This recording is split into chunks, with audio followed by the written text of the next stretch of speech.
Okay. Okay. Here we go. Here we go. I think this is I'm feeling good. You feeling good? Everybody's feeling good. We're here today with Negrete. Hello. Alexander Negrete LLC Films. Instagram, all the good stuff. It's funny, in the friend circles that know you when you're not around, we're talking about you, you are just Negrete. Really? It's not Alex, it's just Negrete. I hear you bring it up a lot, but It's like, yeah, Negrete told me this other day. I was on a call with Negrete, you know. Do you because that's a really cool last name. Um Alex Negrete, like it just works. Like Livy Darconte, like she was just on Zach Denny, like all those names are great. And then mine, which was Benjamin McKinley, I was just like, that's not gonna fly. It's kind of like the Han Solo, Luke Skywalker. It's like a whole thing. yeah, it's a complete package. It's a complete package. Do you have? I don't really have any loyalty to naming so long as it's there from the beginning. So it's like for me, it's Benjamin James. Yeah. Da da da da. As opposed to like Benjamin McKinley. It's like it's a lot of mouthful. Is James your middle name? Middle name, yeah. Okay. And so, do you have any? Like, do you have any loyalty to the Negrete? Do you feel like, oh, like I want my family name to be places and stuff like that? Um, I mean, I think part of that I'd say goes to the fact that where the name comes from, Negrete, is comes from my father, obviously.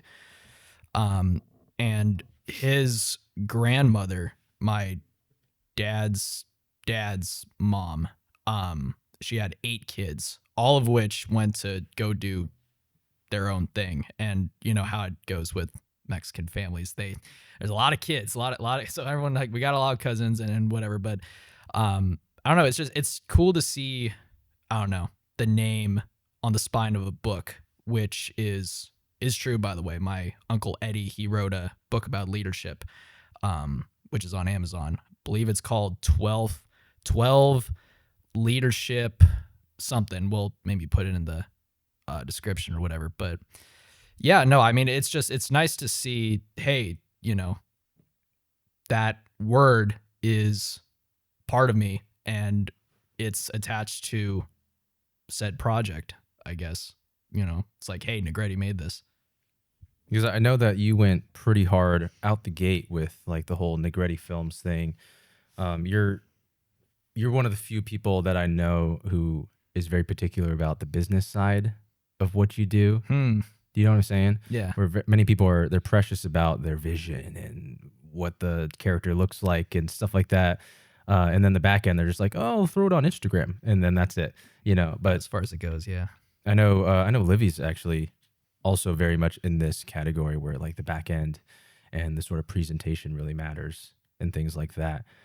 Where does that come from for you? Why is that important? Well, I think it was just, my thing is, hey, my products are a business, and I think it would be unwise to not treat it as such. So that being said, I mean, you kind of just have to make your way, because it'd be nice if A24 knocked on my door, but realistically, that could be a long time from now. It may never happen. So I'm like, I'll just do my own thing. I'll carve my own little spot. So that's kind of what the idea was with having a label, I guess, to release stuff under. And you said but like, why is having a spot important? Why is having a spot important? Yeah. Because otherwise it doesn't have a foundation. It doesn't really have a base, and I feel like you have to have that. Otherwise it just to me at least has less weight. And I don't mean less importance, but I don't know, it doesn't have that umph, but it's like, hey, Negrete Films, this is an LLC, this is a business, and these are the products we sell. There's something to that for sure. There's an art to creating an LLC or a business of your own, I'd like to think. Is there a business that you really respect in the way that they sell their things and anything like that? Maybe not so much a business itself, but an entrepreneur who I admire his his way of being is you know Gary Vaynerchuk? You talking about Gary V? Yeah, Gary V. Okay. Yeah, okay, Yeah, yeah, yeah, but man. more probably known as Gary V. Yeah, no, what I like about him and just the way he goes about his business motto, I guess, is that he's just very unrelentlessly himself. Which I think probably in his early years, you know, he probably faced some backlash for the vulgar language he used and how what's the word? Very imperative, I guess, how he would present his ideas and his opinions and views on things. But I think I don't know. It's look at where he's at though. You know, he wants to. Have you heard the story about his goal to buy the Jets? Did you ever No. get to that? No.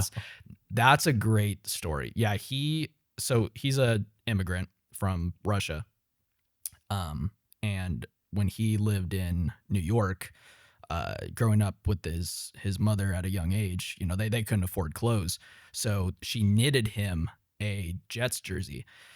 And he said, my goal is to buy the Jets so that when I have ownership of the team, I am going to write at the front of the stadium, have that same jersey that, you know, that he still has framed, and underneath that's going to say, you know, from not being able to afford clothes to going on to buy the whole team. I think that's really freaking cool, Mm. you know. Now, I don't think Gary V is someone that most film director types in at least our circles would be like, now that's someone who like inspires me. Yeah. Do you know what I mean? You'd Yeah. expect something like, you know, I like Christopher Nolan or like, you know, things like that. Mm-hmm. And so that's really interesting to me that something that I think sets you apart from just other people doing it right now in the circles that we're in is that it's that type of thing that that gets you going. Well, I mean, I think when it comes to, I don't know, inspiration, I guess, for lack of a better term, just of the way of being, and how I choose to go about living my life, and my sensibilities I bring to my art, I guess. I don't really have any film mentors per se. I mean, I definitely have had film teachers and professors that, yeah, I admire them. And if I ever needed a reference letter, they said they'd be more than willing. And like those kind of, that I've had that, but have I yet to come across someone where I was really their apprentice in film? Not really. And I think if anything, all of my mentors, because I can name three big ones that, you know, were present in my life. It was one of them is a martial arts instructor, a youth pastor, and then this guy at the gym. And yeah, none of them. Well, actually, the martial artist, he was a location manager for Clint Eastwood. But I mean, ultimately, though, his guidance has been more towards, again, ways of living as opposed to, hey, you know, here's some insights on how to make films. I guess if that makes Right. sense. I have That's really random. Location manager for Clint Eastwood. Yeah, he was the Gran Torino probably was, I think, that's the one that he's brought up the most. Mm. But anyway, yeah, that being said though, but he was there before I really pursued film. So that's why I'm trying to say, like, when it comes to mentors, I mean, I really don't have a film mentor, I guess. So I guess that's kind of my answer, is that my inspiration and influences have mostly come from people that don't do film. Mm. I was having a conversation with Zach Denny yesterday morning, actually, like legitimately yesterday morning. I'm not just saying that. And it came up in conversation. He didn't know that I've been doing film for just under 2 years. And he was very surprised by that because he was telling me, yeah, he's like, yeah, I really decided to make the switch into acting when I was 14. He's got a whole story there. You can ask him about that. But I know we talked a little bit about this offline. Like how did you get into film? How long have you been doing it for? Because you might be the one person I know who's watched more films than Mac. Really? So, yeah. I feel like Mac gives me a run for my money, if I'm being honest. How did I get into film? And then what was the second question? And how long have you been doing it for? Seriously.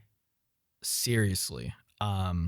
So I feel as though if we're talking about when did I don't know, hear the voice, when I was pretty small, my father gave me a special or collector's edition of The Nightmare Before Christmas on DVD, and I probably have seen the featurettes more time than the actual movie itself. And to this day, I would say that's probably, when it comes to films, the most important piece of work to my life story, because I remember watching the film and saying, "Hey, there's something here. There's more than meets the eye." I probably wouldn't have used those words, but that's how I was feeling. And come to find out how stop motion works, which is its own world, obviously. Um, it just kind of, I don't know, baked my noodle that it takes someone to build figurines, craft a set, and then take a picture, take a picture, take a picture. And that blew me away, I remember. And I said, it would be so insane to do something like this. And then I found out people make money from it. And I was like, no way. There you go. You were sold by that point. Yeah. And I mean, and we could talk about this point too. I mean, money isn't the reason why I do anything. I don't think it should be the reason why people, do things if it's something that they say their heart is in. Because yeah, there's stuff we have to do to make ends meet. That much is certain. But when it comes to art, I feel differently. Anyway, totally different conversation. So that's when I really said, hey, being a director would be cool. But I went to college originally to be a teacher. Because at least at the time, I said, I have to, it kind of goes back to making ends meet. That's the way I saw it. And I was doing well, I mean, when I was going to community college for education, my grades were very good. I ended up going as far as being a student teacher at a school in Phoenix. And so, I mean, things were going, but one day, and it was a buildup of a lot of things, but I thought to myself, I could come home on a Friday, as a teacher, after school, turn on a film and say, and just watch it and think, hey, that could have been me. And that's whenever that was the point when I was like, well, I'm not going to let that happen. And so I just shifted gears. And the day that changed, all of a sudden, everything changed, So I was totally on a different path. And now I don't know, haven't looked back since. That's interesting because I had a really similar aha moment. So I was going to school for biochemistry stuff and wanted to be a psychiatrist. Whoa, very cool, very awesome, very money centric purpose there for me. But I remember one time I was talking to one of my friends who was going to GCU in their film program, and I was like, "Oh, well, like, what are you?" I was just trying to like hang out, like find some time to hang out, and he's like, "Oh, I gotta do homework, man." I'm like, "What are you doing for homework in film school?" He's like, "Oh, I gotta finish this screenplay," and it was at that moment where I was like, "Okay, I am scrounging to get through my biology homework so that I can finish my screenplay, and he's doing that for his homework." And that was kind of, I was like, wait. It's like, you call this an assignment? Right. It was just a weird thing. I was like, what am I doing? Yeah. What am I, why would I do something that I don't like to do? Which is a weird, it's weird to say that out loud. I would say that it's definitely not weird to say that. I think life is way too short to spend any time of it doing the things you don't want to do.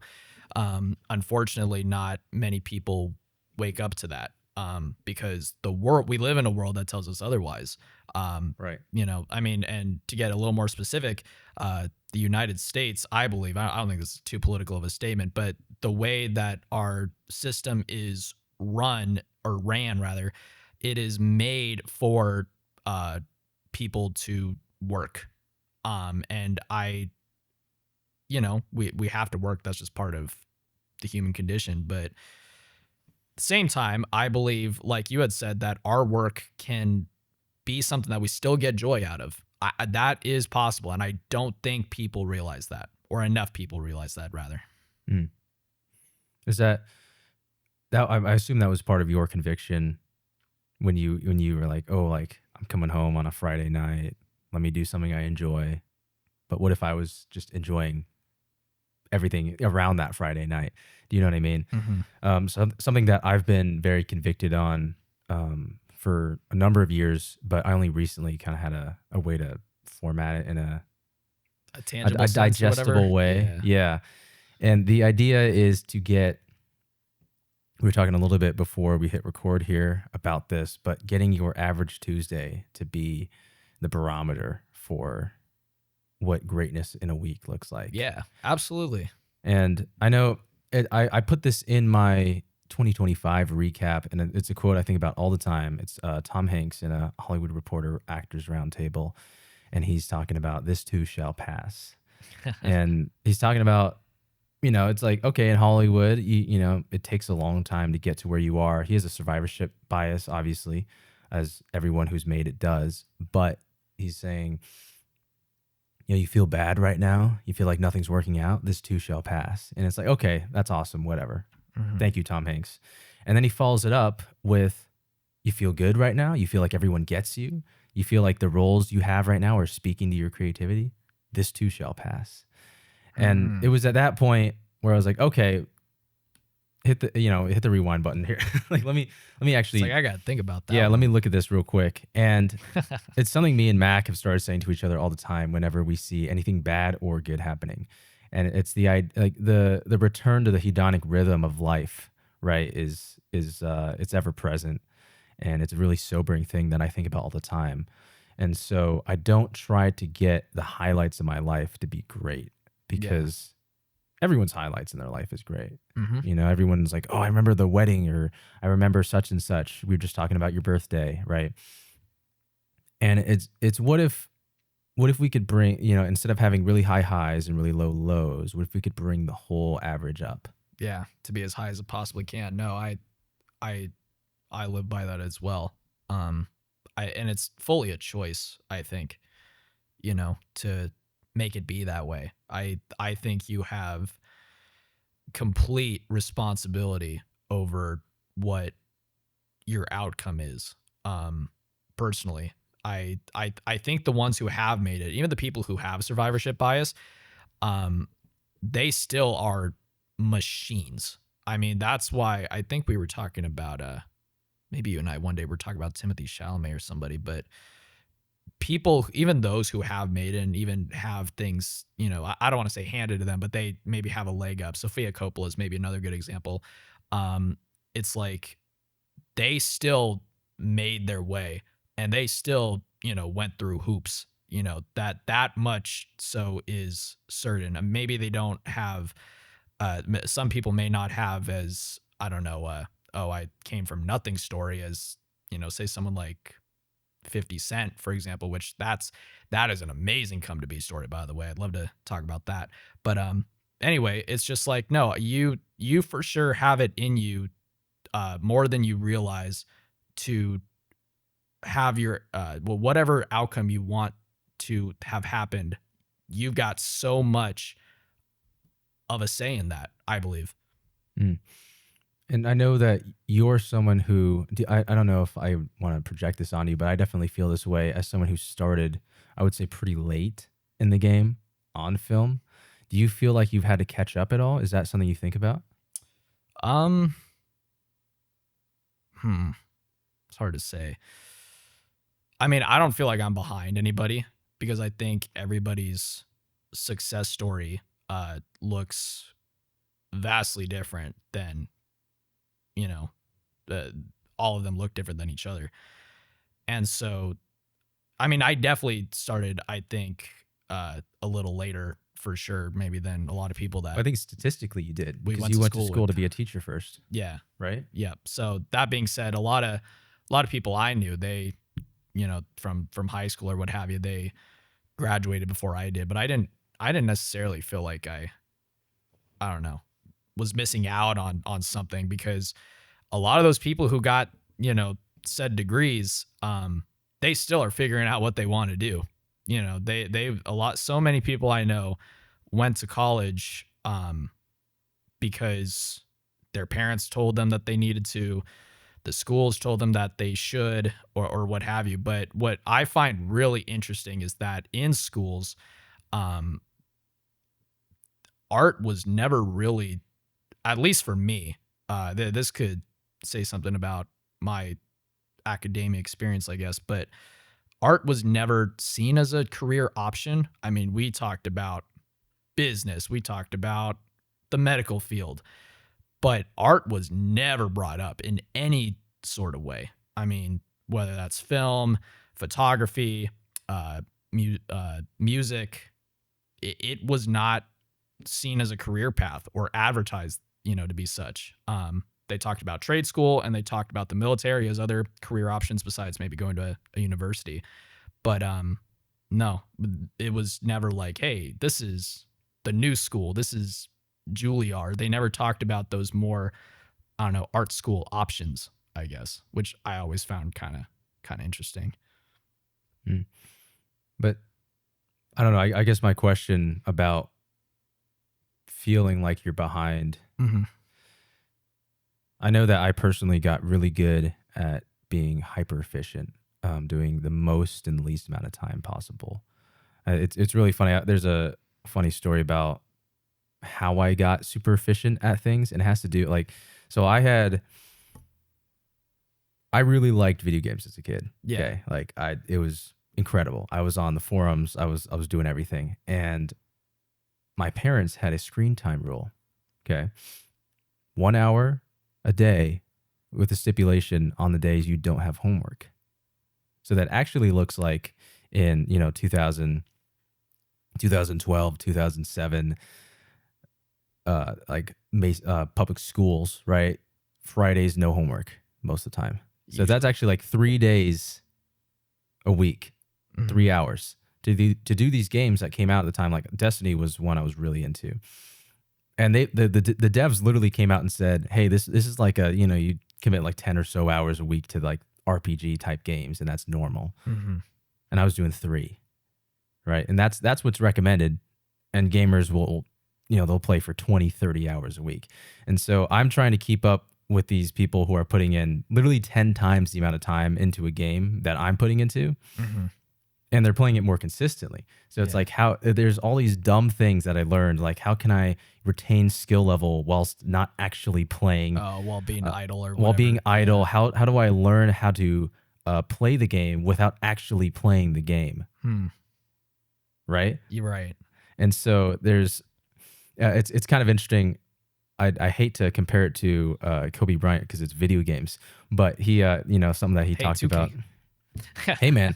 Was never into sports games, actually. Me neither, not really. He was talking about seeing, multiple basketball players actually talk about this, about seeing yourself make the shot before you make the shot, and how that actually really helps with how you process the actual action once you do it.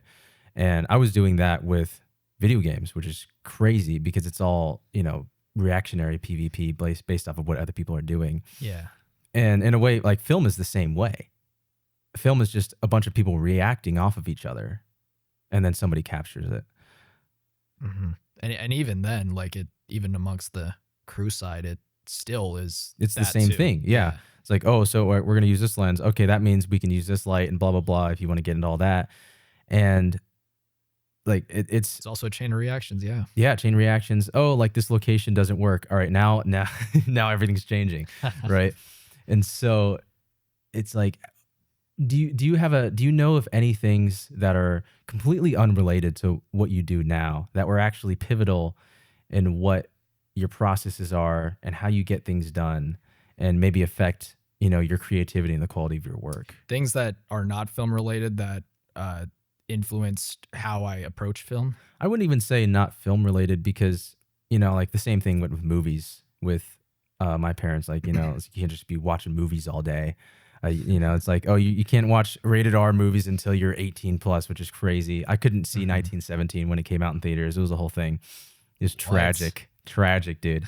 And, But how did I get around that? I downloaded the MP3 files from these movies off of Mhm. YouTube because back in pre, 2020 YouTube, you could have like the whole movie on YouTube, but you just couldn't have the actual video. Yeah. So it would just be an audio file. And you download that, and then I watched the movie in my head. That's an interesting way to go about it. Was the only way to go about it. There's no Wow. other ways to like rewatch these movies. And it was all movies I'd already seen, obviously.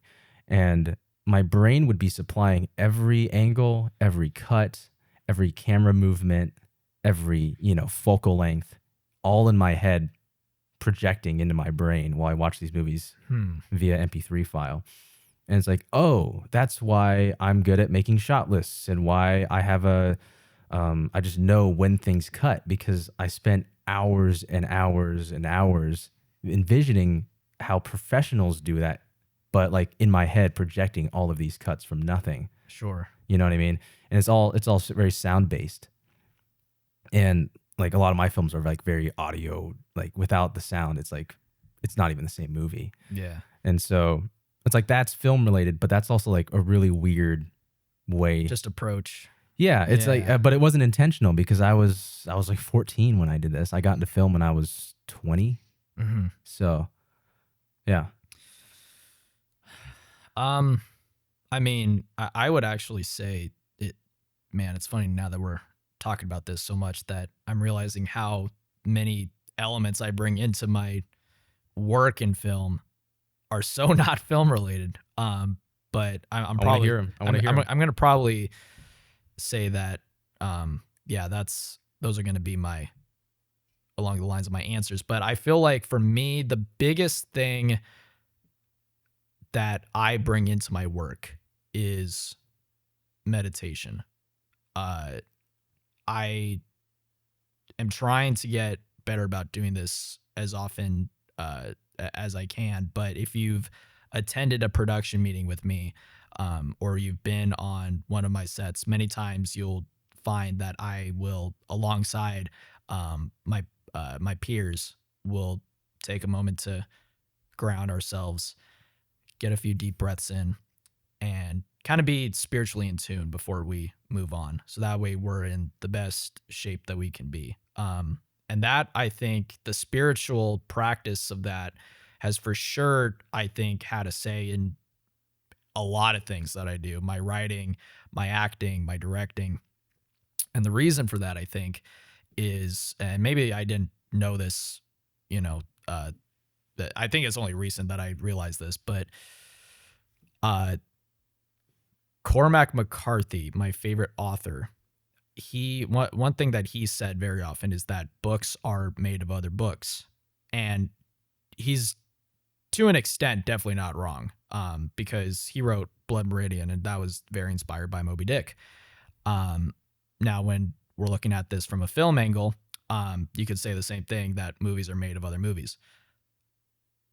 I started to really resent that because even if that is, true, uh, in some aspects, I didn't want that to be me. I wanted to find my own way. I wanted to, we talked about, carving out my own piece. I wanted to find my own way. And so that being said, I said, there's only one thing to do then. It's to dive further within, learn more about who I am, and I don't know, get to know myself more. And meditation is the best way to do that, I think. And so, being said, especially the last year or so, I've really had to, I don't know, look inside myself and say, okay, what actually sets me apart that I can put into tangible words? What makes me special? Why do I deserve to do this? Because I believe I deserve it, but do I have a reason for it, or is it just a feeling? And so I was like, I want to continue to figure out the whys, behind a lot of those questions. So yeah, just trying to figure out what makes me me, I guess. And again, I believe that the spiritual practice of meditation has been my vehicle in that. Something you brought up when you were talking about the meditation part about your crew grounding themselves before going into whatever you're going to do. That's something I wish I saw in not just film, but like a lot of things, especially like what we do here, like my job, for example, is remembering the why. And that's something that, seems to be a trend in a lot of the films that I'm watching that I, for example, don't enjoy, is that the why is kind of lost, right? And it's funny you bring up that that's something you find yourself having to do with your crews. Not that your crews don't remember the why, but it's just our culture. We're very like, what's next, and not like, okay, why is this happening next? Mm-hmm. It's a very what versus why situation. I talked to Livy about this quite a bit, and I just totally agree with that. Like, I think that's beautiful that remember. Oh, this is Oh, lights out. lights went out. I'll talk. Let me finish this point here. Okay. Yeah, it's talking about why we're doing this on a level that means, like not even just motivation, or reasoning. I'm not sure if I have really a great word for what I'm talking about. A mission statement. Maybe a mission statement. Because I mean, if we want to bring back the business aspect, I mean, that's just always been me, is to figure out my mission statement, know my why, before we really put our foot on the gas. Otherwise, we're just driving into the abyss, if you ask me. I think one question I hear you say or ask often is, what are we doing here? I like that a lot. You say that a lot, and it's there's a lot to that, isn't there? That's funny. That's really funny. but it's true though, right? I mean, otherwise, again, we're just, what are we doing here? Yeah, I mean, I say that a lot because usually like we're losing the thread on whatever's happening. But you say that to retract yourself to the thread. Kind of retract ourselves, but it feels it's interesting that that's something that you remember, because I didn't realize I said that until you just brought it up, which is really funny. And now I'm gonna ask myself, what are we doing here? Like, what were we even talking about before this? But yeah, it's something that I think would influence a lot of films, especially at like kind of the indie level where we're at, in a really, really positive way. If people started doing this on set, like remembering why we're doing this, but not only just on set where there's a lot of people, but even in pre-production, post-production. Pre-production is, the shortest part of a lot of people's films that I work on. And it's kind of depressing that that's the case. I'm on month 5 of pre-production on this project here. And, it's like people only started knowing about it in the last 2 weeks. Mm-hmm. And there's a beauty, I think, to silent grinding in the pre-production era of your film, because now there's not expectation while the clay is still wet, because expectation has its own motive. Do you know what I mean? Definitely. And it's I don't know, it's something I've been thinking about quite a bit, where it's like, okay, why was this made? What are we doing here? Right. Yeah. And it's something you can see in even studio films, where, especially on a director who traditionally will have close to or final cut on a project. Mm-hmm. And you see a scene in the movie's going great, you're engaged, the actors are killing it, these performances are beautiful. And then there's a scene that happens and you're like, what's happening here? Like what is going on? And it happens and it's kind of off-putting. It doesn't really serve the story, or like maybe something happens, like a character does something, and then you're back into it, and then that's over. It's like, what? Like what? It's like someone like flashing a flashlight in your face, random, And then you watch the interviews, and you're like, oh, that was an ego thing. Mm-hmm. The director just wanted that in there.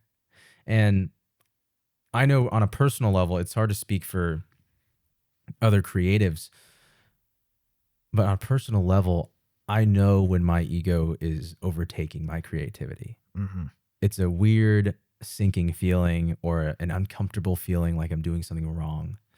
It's like it feels like when when when you lie to somebody, you have that feeling. If you if you're not a sociopath, you have that feeling inside where it's like it's depending on the severity of the lie. The feeling changes, but it's still there. Mhm. I get that whenever I realize that my ego is deciding something in the films that I'm making. And that could even be on like a cinematographer side. It could be on a director side. It could be on a writer side. Are you able to dial back once you start sensing that? Oh yeah, usually it's in the pre-production stage where it's like I'm just like attached to this scene, and I don't know why. And somebody says, "Oh, this doesn't work," and I'm like, "Oh, but I wanted in the movie." And the moment that that expectation of somebody else pops in, now I'm attached to this in a different way. That wasn't just, "Oh, I'm attracted to this scene," but now if I say, "Oh, I'm actually going to cut this scene," that means I'm wrong. Well, that's good. You can get some of those major wiggles out in pre-production for sure because you still see people, you'll see filmmakers on set, especially, and even if you've been around, um, post-production side of things, with someone else who was the director, um, who didn't deal with that prior hand in pre-production. You know what I mean? hmm This is a conversation I have with any director that I shoot for on Mhm. the cinematography side, where there doesn't need to be a good reason, but there needs to be a tangible reason why every decision is made. And you should be very in tune with that decision as the director. Mhm. That's how I feel on the side of being a director and on the side of working for a director, where the reason could be, hey, like green has this property, and when it stretches, that like it could be like super specific like that, or it could literally be it's really fun, and that's great. That's a more than a good enough reason. Is it's fun and it Mhm. feels great, you know. But the reason where it's like, oh, I just want that, like, oh, that really hurts. Yeah, I hear you. I think comedy is definitely a two-sided coin in that regard. And I say that because I think there's two types of comedy. You'll see, especially in theater, plays where the intention is to have fun. It's to have that communal experience, to get everyone together, to not think too hard, and just to put their feet up and have a good time. Um, and that's great because we. I like you saying that that's a more than good enough reason is that something is fun because in a daily life, especially to the average person, I guess, when you have to work all week, they need that. We all need that. But other times when it comes to comedy, so much of the reason why I think the writer uh makes something you'll find is that it's revolving around something very not funny. A divorce, um, a death of some sort. So many times the writer is reflecting on something they have personally going on, and that's just how they choose to. That's their outlet is cracking jokes. That probably is true for many comedians. I think, um, and so that's something interesting I've always found, and well, I'd like to hope that, a writer who is, as I said, spiritually in tune, they know their why. And that's great if they are able to deal with it in that way, I guess, because I don't know, for me, I don't know how I don't know when it comes to comedy because I haven't written too many comedic things. Um, I don't know if I have that naturally. You know what I mean? So I can definitely admire when someone is able to use that as a outlet, and I could recognize that, I guess. Mm. Do you find that on your sets when you're directing, it's usually pretty chill? In not in a chill like, oh, let's like do everything slow and not care about getting things done, but chill in an emotional aspect where people are just happy to be there. I would like to think so, and I think that's. I mean, if a crew member, if we down the line have a conversation, hey, remember this time on this set, and we're reminiscing about the past in a positive light, and they had fun on the set. I mean, that's all you know, uh, a boss can ask for in this field, I think. Because, but also the other thing with it too is I also think that a huge part of my mission statement as a creative is, and this is especially true with being in charge of people, is that I want them to feel proud of their work too. Mm. I want my sets to be a place where someone can look back on it, and when they're putting on their resume for, whether that's an actor or a makeup artist or what have you, and they put the title of my project down, they feel good to have put it down. Um, Maybe that sounds like an egotistical thing, but really I want them to likewise feel good about their individual contribution, no different than how I feel proud of the project. So I want them to own that, I guess. I think giving ownership is something that a lot of directors could do more of. Think so? Yeah, I think so. The relationship with a director, I know I've had relationships where I didn't feel like it was my own, and now it's just, oh, this is your, it's your movie. Like, dude, That's not how it felt. that's the sound of a film dying right there. Is, oh, it's your movie. When you hear that on set, and Mm-hmm. that's why I appreciate you finding that why. I haven't done enough bigger sets where I'm like directing to where I can kind of have that sort of juncture where I can make that distinction. Hmm. But it's definitely something that I'm going to take out of this conversation where like we need to establish our why on like just in an actual like presented way. It's something I do on every step of the process when I'm bringing people on because I really believe in going and finding the people myself and seeking them out, and that process is fun for people too on the receiving end of that. But I think bringing it back to knowing your why, that helps so much with ego on set too. Because when you really like zoom out and be like, why, like you said, what are we doing here? Like, but like, why are we doing this? Like, why did you drive 40 minutes on the I-5 or the I-10 over to this house?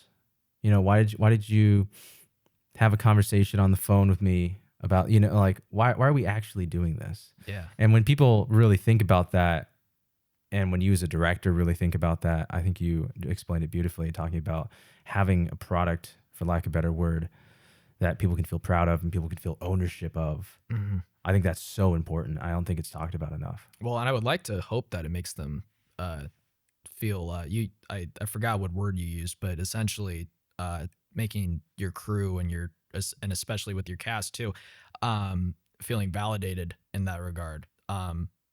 Because I would like to think that we bring a piece of ourself into our work. And I mean, very evident, especially when it comes to something where you can, I don't know, where it's a little, I guess, more tangible.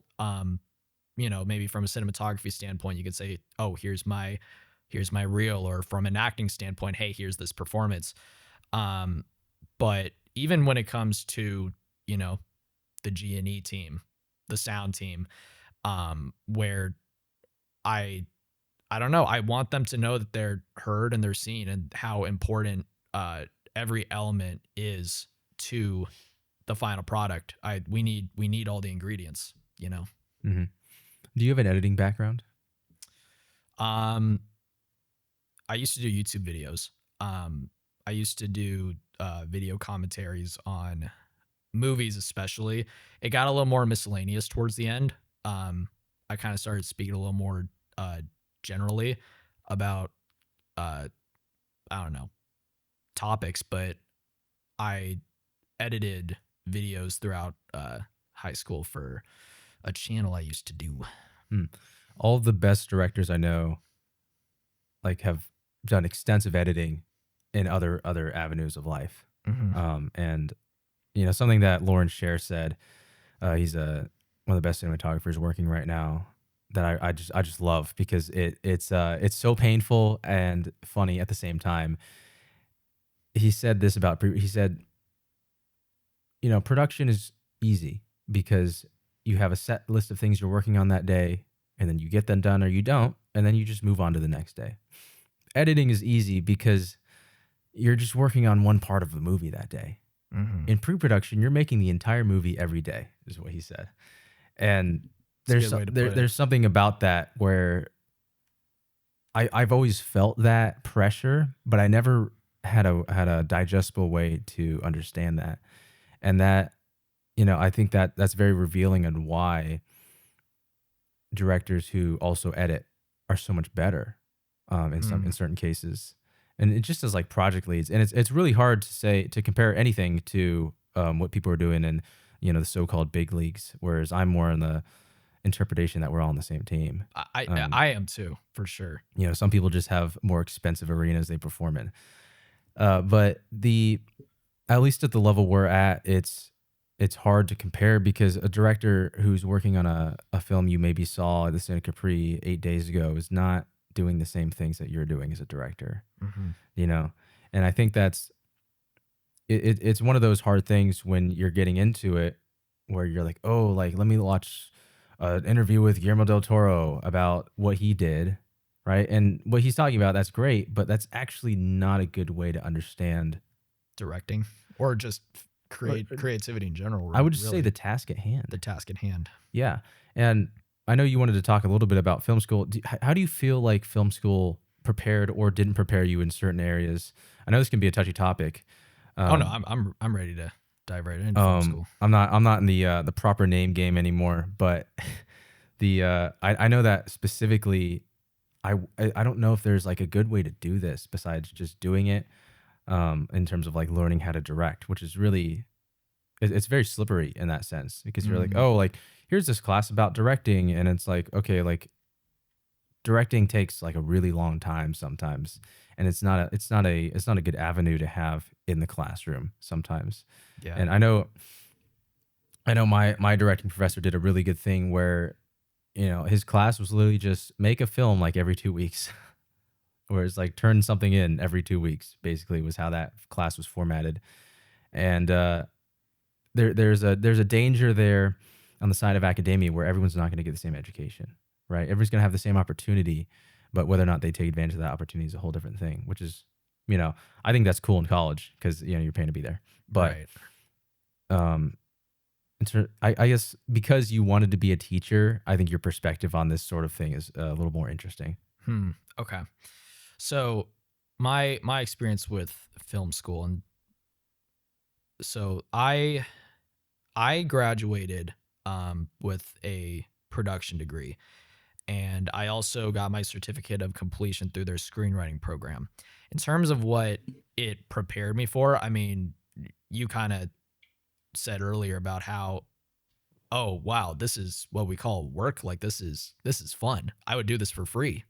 I mean that thing of it is, I don't know, that was kind of for me a place where I was, first of all, pretty happy to be there because it was like, yeah, my homework is going to shoot this 16 millimeter film. I mean, that was just cool, you know. But anyway, so the reason why I bring up, my credentials is because I think my film school experience was pretty different than maybe other people who went solely to be a director. Because I think that's why so many people join. I mean, I've definitely talked to a number of people where they were like, I wanted to go to film school to be a DP, and I left film school wanting to be a DP. And, there, again, with exceptions, as said, but I think a lot of people go to film school to be a director. And I, when it came to screenwriting, that has just from the beginning been such a huge part of the process for me because I'm a writer director. I like how I don't know, Tarantino's been definitely a topic on the news recently, but one thing I do fully agree with them on is that he almost sees it as one word, a writer director.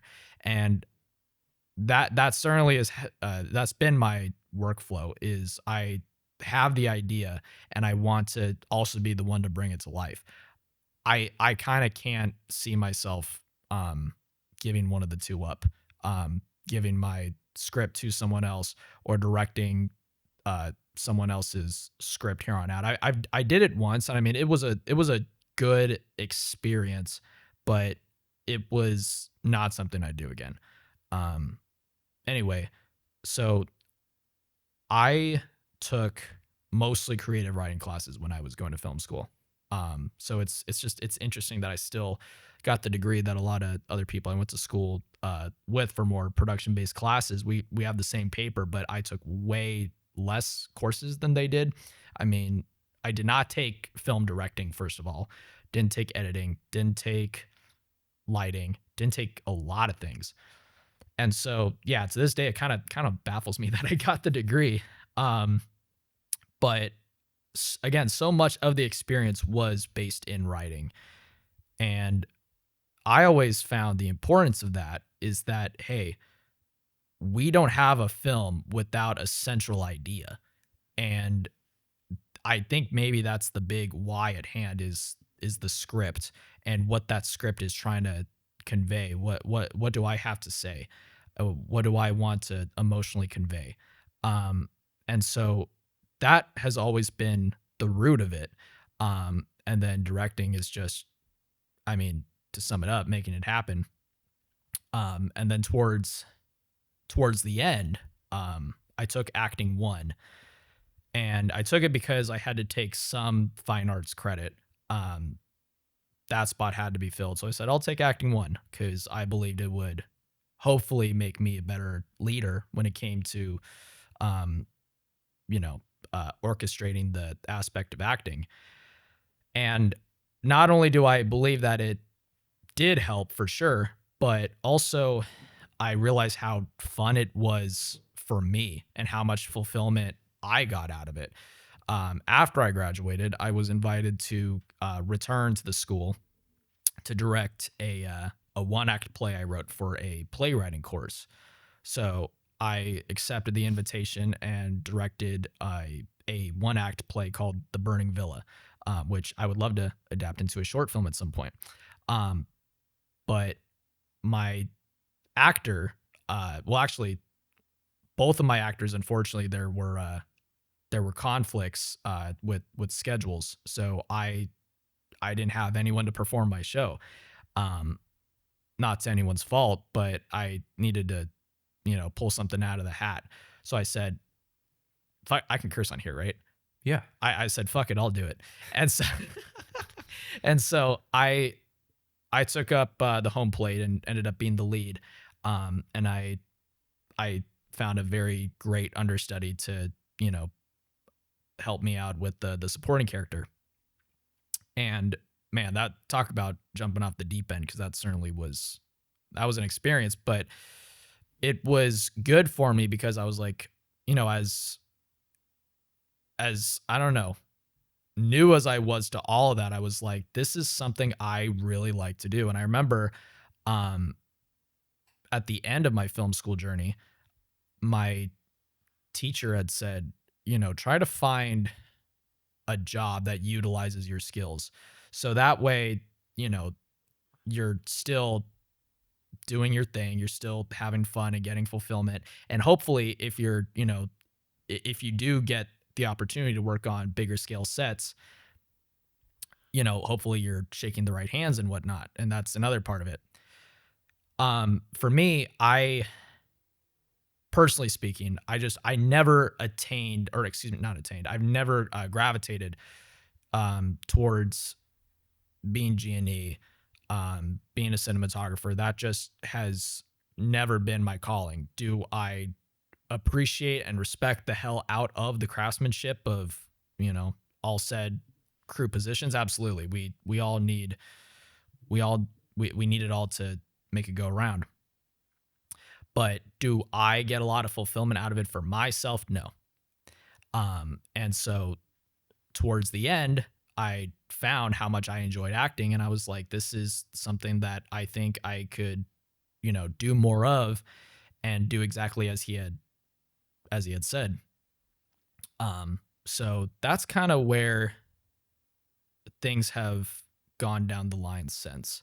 And I do think that when it comes to when it came to SEC, I do think that the writing aspect the creative writing aspect, I do believe the instructors definitely helped me prepare, um, in more ways than one. Um, and then I did get some very great guidance thus far.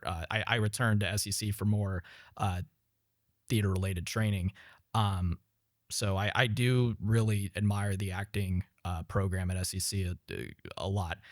And I think that's, again, why I think I got a little more out of it, because I said, hey, what can I actually get out of this? Let me really look at everything. And, say what you will about the, production based side of things. I don't mean you personally, but I mean in general.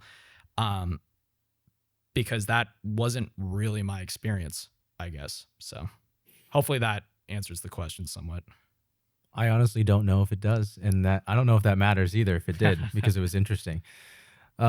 You listening to that, I was thinking that like you're someone of many hats, and you do a lot of things very well. Do you know which one that you would like to pursue further? Further. If you could only do one, I guess. Oh, man, that's tricky, because I think those might be two questions. If there's one that I could only do, writing and directing, or if I really had to stay, I don't know, in even one box with that, I'd say writing. That's just where I get the most fulfillment.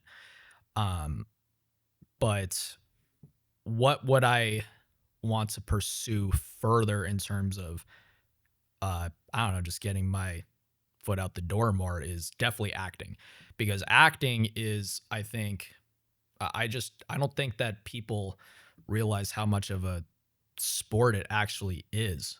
Zach, says something along those lines a lot, and that I fully agree.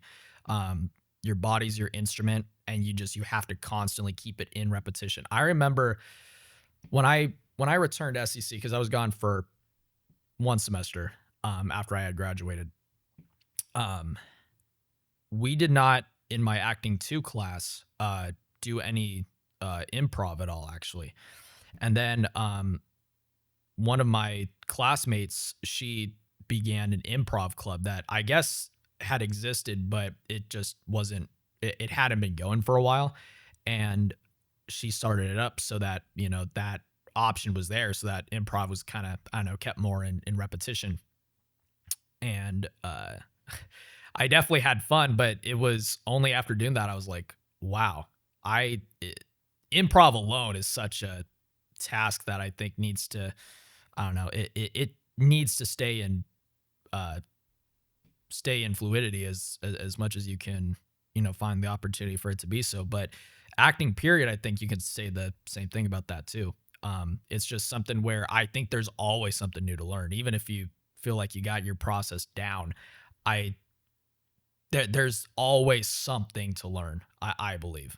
And you can say that about any sort of art form, I believe. But a huge part of that too, and I'm curious to hear your thoughts on this.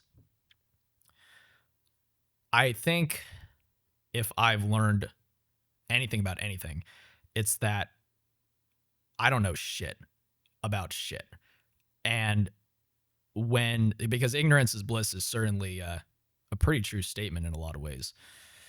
And I realized that, to even when I feel like I really know something and know the ins and outs of it, and I, maybe I do, but if I just look back and say, hey, I'm going to stay open-minded about this, man, is that liberating. There's a lot of freedom in living life that way, I think. And that's, I think, helped me a lot, especially in acting, but very much so in writing and directing films as well. You said writing is the one thing that you would do if you could only pick one. If I could only do one thing with my life, I would write screenplays. I don't know if I knew that about you. I would always assumed it was either directing or producing. Really? Yeah. What does your writing process look like? Well, it's for me, this may not be the answer that a lot of my past professors want to hear at all, but I want to hear it. I want to hear it. Oh no, we're getting it out there. I'm of the belief that every idea is vastly different from the other. Or maybe at least that's just been my experience.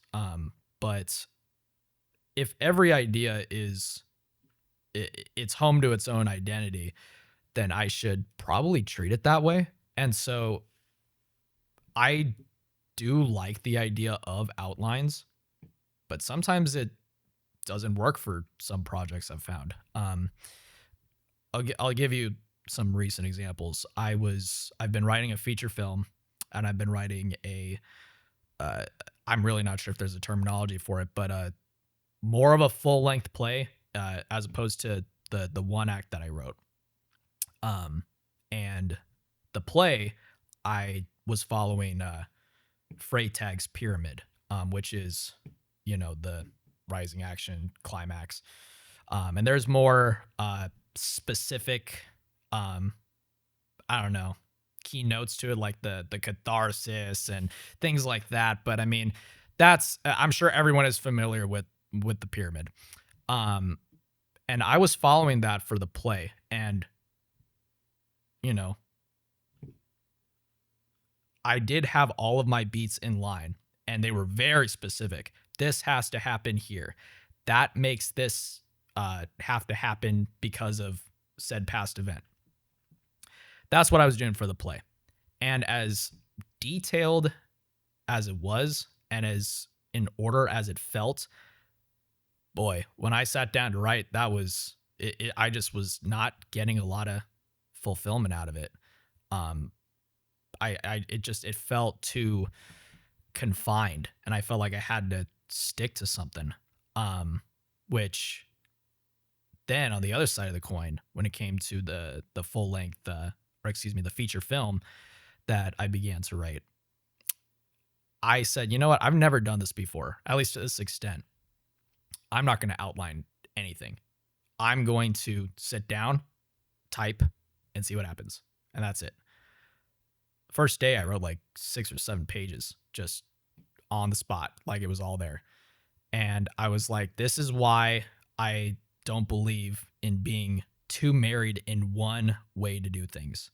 That was evidence alone. And that's not me saying, oh, do away with structure. I'm not saying that at all. I think structure can be a very good thing.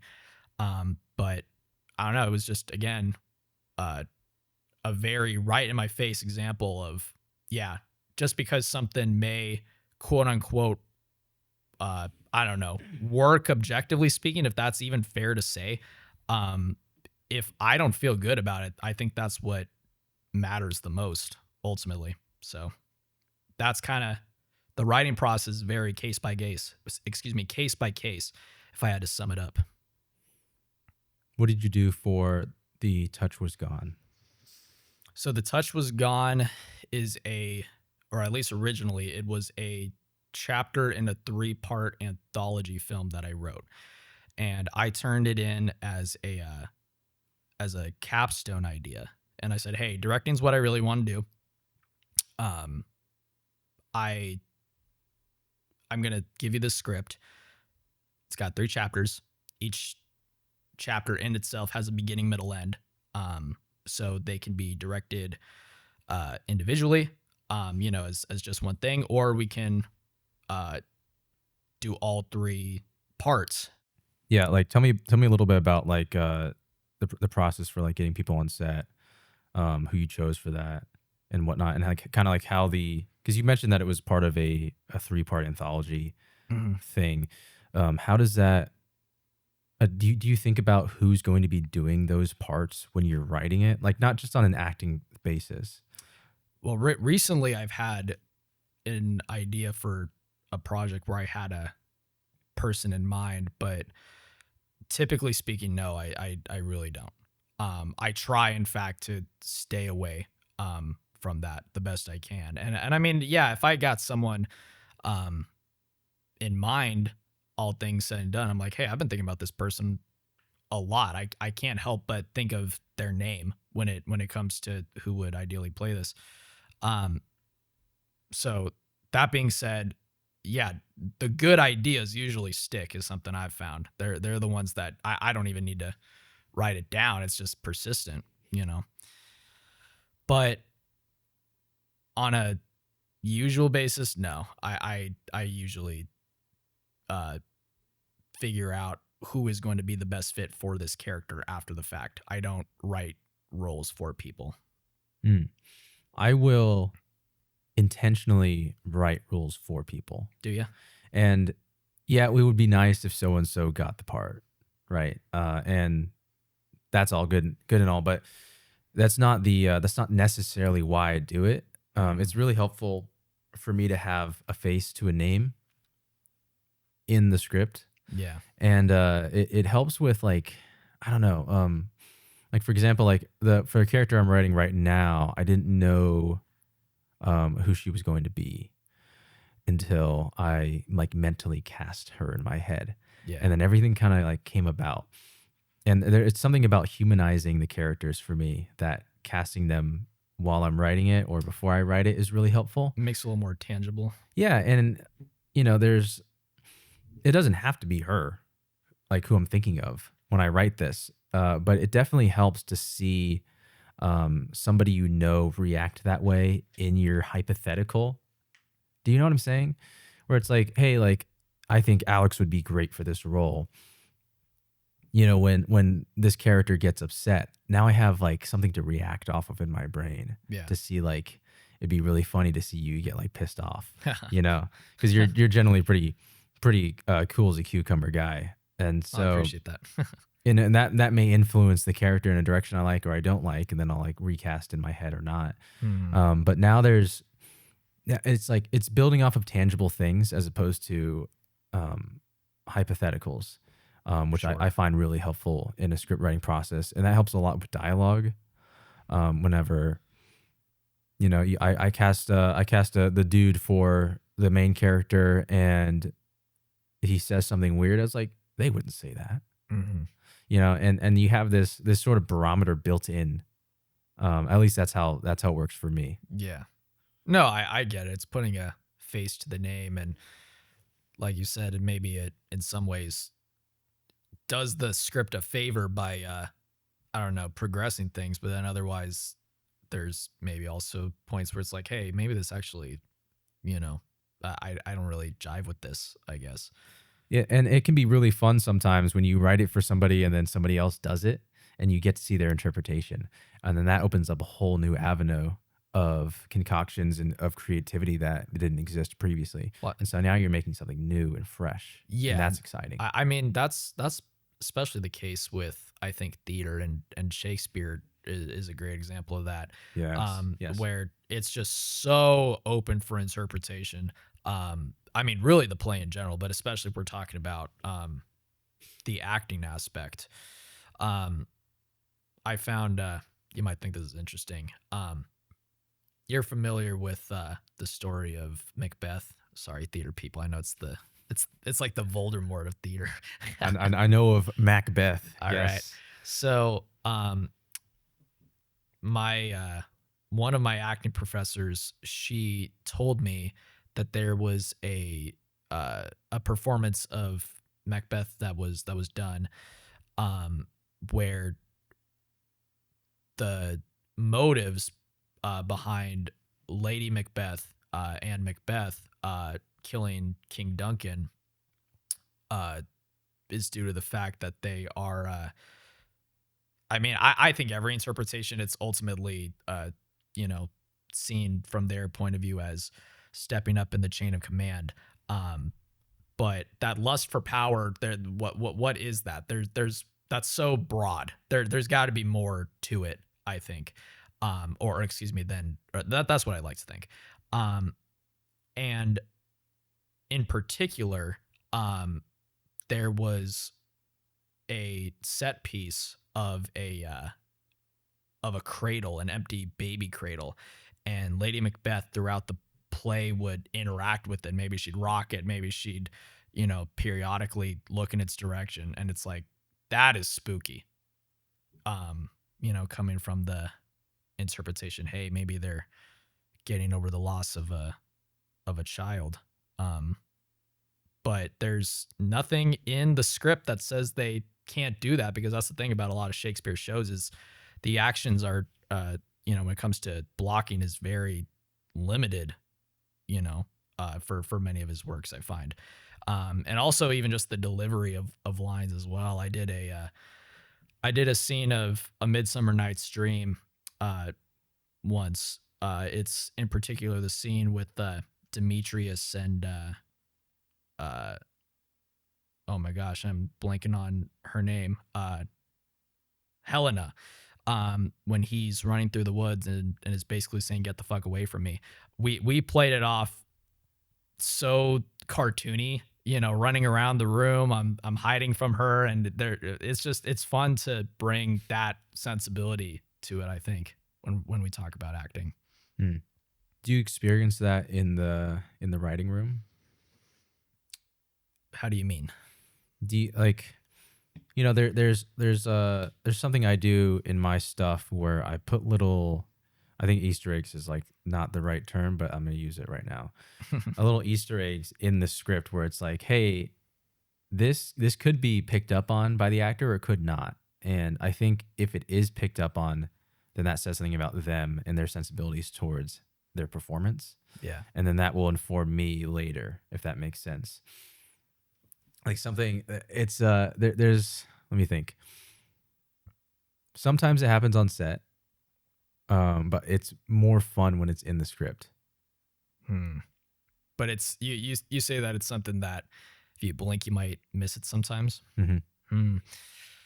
Yeah, I mean, I think for me, the way that I, at least the way I write is I'm not as I'm a little more directional than there being little to no action, like a Shakespeare script or something, I guess. Mm. But I don't. We have actually talked about this before, where it's like, describing the room to full extent, and oh, this light is red and this couch is here. It's like we can figure that out, with the set designer. The people who there's are people who have jobs to do yeah, that. exactly. So when it comes to, I mean, ultimately, look, everybody who needs to read the script, including people, in that regard, they're gonna read it. But really, I'm mostly concerned about, hey, in terms of me as the author, as the writer, is what I'm trying to say coming through? And I want to say that in the simplest terms I can, because I also think there's something to it when you just go on and on and on and on. First of all, as the reader, I think it translates sometimes kind of boring. But other times too, I think it can show a lack of control as well. Mm. Because if you babble, how much of what you're saying is not fluff? You know what I mean? And I don't know. I find that to be something that I don't want to say I'm fearful of, but something that I definitely keep in mind and I'm trying to avoid. Is I don't want, you probably have faced this a numerous amount of times, where you're reading something and then all of a sudden you've read half a page and you're like, where did my mind go? For What me, are we doing here? what are we doing here? I need to stick to the point, and so, yeah, I make the essential blocking, clear, but do I allow the room for how do they open this door? How do they walk from this side of the room to the other? I leave that very open for interpretation. And also, I think that opens, this is another thing I'm interested in hearing your perspective on too, is leaving some fun to be had to figure out with the actors too. Because, hopefully we're seeing the same thing, but they may bring up an idea of how to even, maybe even better illustrate what I'm going for than what I had in mind. And I think as long as we're all going to the same place and we have the same end goal, on the horizon, I want to hear any ideas anybody has, and that gets into improv as well. I personally, for me, I've always been very much so a green light when it comes to improv. Even if I say no, even if it, it ends up being left on the editing room floor, I would rather you bring it up and I hear about it, or maybe even see it, um, then you have not said anything about it and we didn't get to see it. Because some of my favorite moments in previous projects of mine have been improvised. That was all them, you know what I mean? And it only added to the magic. So anyway, that was kind of a lot thrown at you, but what's your perspective on how specific or not specific things like blocking are, and how do you feel about leaving that interpretation up to actors? Yeah. Okay. So I have a question that I'm going to ask in just a moment that has to do with that. Let me write it down real quick so I don't forget it. Yeah. Okay. So I might be outing myself a little bit here as a director, but I think the conversation merits it. How much do you think about the psychology of how the set is functioning? And when I say this, I'm talking. Well, let me give an example of something that happened on set, and I think I can talk freely about this because it was so long ago. There was a moment on a set I was on where there was a stupid. Okay, so let me reframe. I was the director of photography on the set, Mm. and there was a really dumb thing that the uh, director and then the gaffer also wanted. They were just like set on this thing, and I knew because I had the editing mindset like this isn't going to be in the movie, right? And like I said, talking about like ego versus creativity, kind of referencing that as we think about this. And I knew it wasn't gonna be in the movie. And it's like, okay, now I have a situation here where it's like, do I try and save time as the director of photography? Because this shot is gonna require quite a bit of setup, and I know it's not gonna be in the movie. And I can say now because I've seen the final cut, it's not in the movie. Okay, and so I'm thinking to myself, do I say something and be like, hey, like maybe we don't do this? Do I stand really hard on this and be like, hey, like I don't want to shoot this? This is a waste of time. Or do I let them do the dumb shot that I think is dumb, right? Mm-hmm. And spoiler alert, so I did end up actually. So we shot it, right? But not only did we shoot it, I actually promoted the shooting of this shot that I knew wasn't going to be in my reel. I knew wasn't going to be in anyone's reel. Knew wasn't going to be in the movie. And you're probably thinking like, that's really dumb. Like, why would you shoot something intentionally knowing it's not going to be in the movie? Right. Even if the director wants it. And it was really important on that set in that specific time of the day and how long we had been shooting at that point that people had some fun. Uh-huh. And it was really important that we build momentum artificially or naturally by doing this really dumb shot to get people back into what we're actually doing here. The question of like, what are we doing? Right. Mm-hmm. And for this director, it was really important that people had fun on his set. That was something that he made very clear to me at the beginning of the process. And so, like maybe like, why am I here? Because I want to make a great film, and right. But he wants to make a good film too. But it's also really important that people were like having a really good time on his set. And we shot it, and the rest of the day actually went faster, and we saved time because people were more locked in, because they were engaged, because they had fun, because they had a story to tell, something to post, whatever their motivations might have been. And so the psychology of what's going on set is super important. It's something I'm thinking about all the time, especially when it comes to timing. I was an AD on like a 40-person call sheet set, and that was a pain, to say the least, as any AD might think. And constantly thinking about the psychology and how people's energy levels are and what that looks like. And being the director is super important because you can dictate that for the actors. And there are all these little micro things that people might have because we're using, we're shooting 85 millimeters and it's a 7K resolution or whatever. You're going to see everything. And so there's nothing hiding. And so what happens before and after the shot is going to influence the shot itself. It's another reason why I am like, I will like kill somebody over like a bad slate clap. Like I am like I even though I'm an editor and like that really matters on the back end, like that is like the one thing where I will hire someone way overqualified to be the second AC to do the slate because actors are in it and they're about to like start crying or something. It's like something really serious. And someone goes, scene one, shot 5, take 2, this take 3. Okay. Take 3, and it's like a really bad clap. And now imagine you're thinking about like your dog that died 7 months ago as the actor, and you're using that as like fuel or something, or whatever sort of technique you want. Insert here. Now you're thinking about, wow, this guy doesn't know what he's doing. Yeah.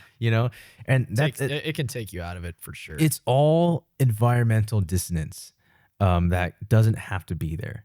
And so, like you were saying, like how much are we that in mind? Like how much am I like selling actors to like do certain things, and how important is like this needs to be here?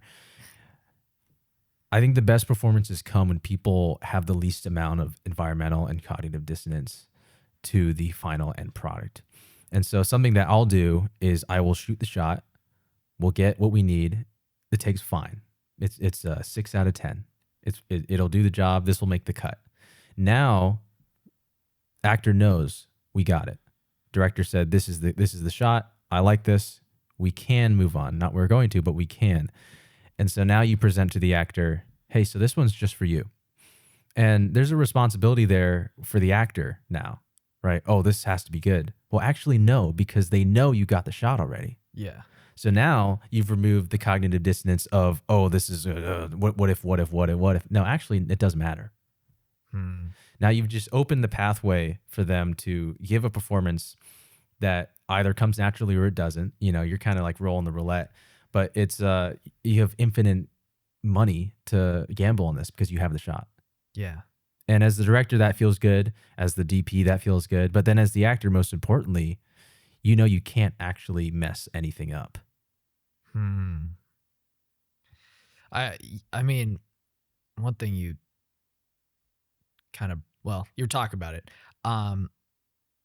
When it comes to the shot that will serve the purpose, I mean, that was especially true when the touch was gone. We definitely had a great amount of time to shoot, scenes throughout their entirety. That's something that that was an approach, actually. I don't mind telling this story. When it came to directing the actors, I said, hey, I want to run through this scene as from top to bottom as we can. So that way we can just keep that fluidity and follow the entirety of that emotional what's the word I'm looking for? The pathway? The pathway. And that way it just feels more natural because, I mean, it's just one of those things where actors are so used to and directors are so used to, I don't know, jumping around so much. Mm-hmm. And I don't want to say that can be emotionally confusing, but it can be jarring. Or maybe I can't speak for everyone. It may be emotionally confusing for a lot of people. I think it is emotionally confusing. Think so? I think filmmaking is emotionally confusing, and that's one of the hard parts. I don't think that's a bad thing to say. Okay. Yeah. Well, whether it's emotionally confusing or just very, it's a very labor intensive thing we're doing.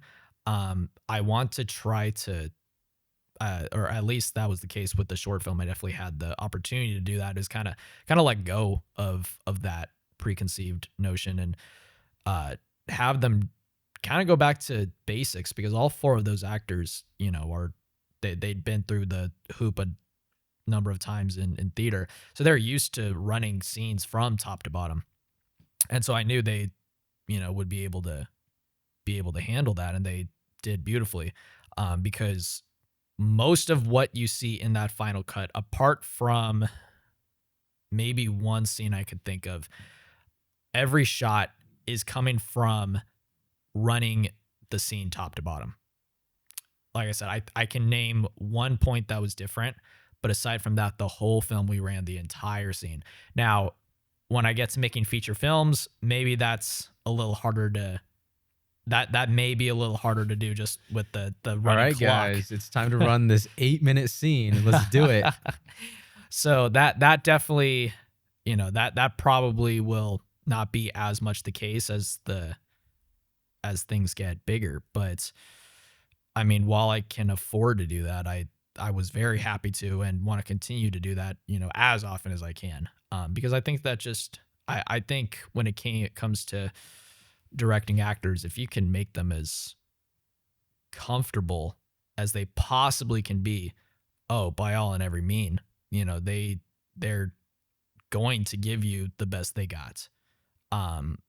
Just because they don't have that weight on them. Like how you were talking about, like if a second AC is spending all this time doing all this crazy, I don't know. We need to keep them spiritually in tune, and then that will dictate everything they do physically and verbally. That is what will make or break the performance. So, got to keep your actors comfortable and safe. And safe. Rule one above all else. I think comfortability comes with safety as well. They're hand in hand for sure. Yeah. 2 questions. They're related, or answer in any order you like. I feel like Jeopardy right now. Question 1: do you shoot for the edit or do you shoot for the set? And question 2: how do you know that's the take? What do you mean shoot for the set? So if you shoot for the edit, you're shooting for, I want this reaction because I know we're just going to cut to it and whatever happens before doesn't actually matter, blah, blah, blah, right? If you're shooting for the set, you're just capturing things that are happening. Do you know what I mean? It's a little bit less orchestrated and a little more documentarian. Both. Because for the edit, I'm definitely trying to, I'm walking in with a plan, right? And the goal is to capture whatever said target is.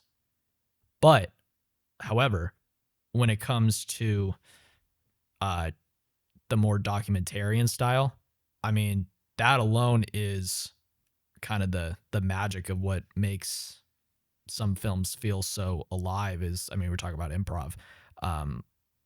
Yeah, that certainly is capturing the set.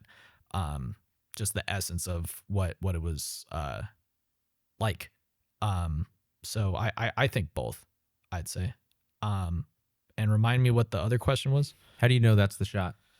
And how do I know that that's the shot? That, I mean, it's just obviously it's a case by case, right? But there's got to be some tells for you as a director. Well, practically speaking, there's definitely a number of cases where it's like, okay, I would love to do more, but we got the shot.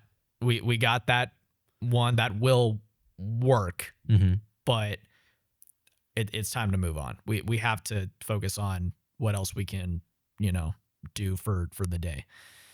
But other times, I would say that you might have to edit this part. Remind me the first half of what it was that we were talking about originally. It's about like the relationship as the director and writer, like knowing what you want, how specific you're going to be. But however, when it comes to many of the times though, as well, it's just a feeling, and that's a hard thing to explain to someone. They're like, well, what is that? What feeling? What does that feel like? It's just a feeling. I don't need to know what it feels like, because that's like an impossible question, right? That's not a good question. Oh, what does it feel like? Like, okay, what makes you feel that way? What makes me feel that way? Yeah. When I don't need to shoot anymore. Don't feel the need to get more. There's a completeness to it. Yeah. I'd say that's that, There's there's something I look for specifically. I'm a lot more engineer focused than a lot of quote unquote creatives that I know, and I actually get a lot of slack for it, a lot of flack. It's kind of funny because they're like, oh, you know, like no, people don't really think that way. It's like, all right, that's fine. Um, but it definitely helps the creative process for me. When you say an engineer, do you mean like more technical? More technical, and that's all cool and stuff. Oh, it needs to be this many stops, whatever. But I mean, there's a you were talking about the foundation really early on in our conversation, and for me, at least the way my mind works and the way that people will generally react and behave, there is like I was talking about cognitive dissonance. How do we remove that? One of the great ways to remove that is to have a solid foundation, right? Right. And a lot of that is technicality. And even to the point of, let's label all of our, clips not with spaces or periods, but with underscores and, year, month, day in just numbers at the very beginning, like down to like that level. And, you look at somebody's, desktop and it's like horrible. But they are super creative, right? And it's like, why do we have to silo ourselves like this? Why can't we be? Why isn't there a time to be creative and a time to be an engineer, right? And so you can, I will grab certain aspects of both of those when I'm directing, and I like to be behind the camera, at least operating. I'm not married to being a DP of every film I shoot, but I'm pretty married to operating the camera to some extent. I think that helps the actor to know that somebody who understands what they're going for is behind the camera, and the movement there. But it's also like I get to be a part of the scene with the actor as the director, and that's extremely gratifying. And that helps me know how they're feeling. And then we can there's a play there too. Obviously, the operator, hopefully would understand the whole script and the whatever, but they're not going to know it as much as you as the writer. And that's just how it is. Mhm. That's a fact. And so if I'm the camera operator, maybe they don't think about this, but they know it somewhere in their mind that this guy knows what I want.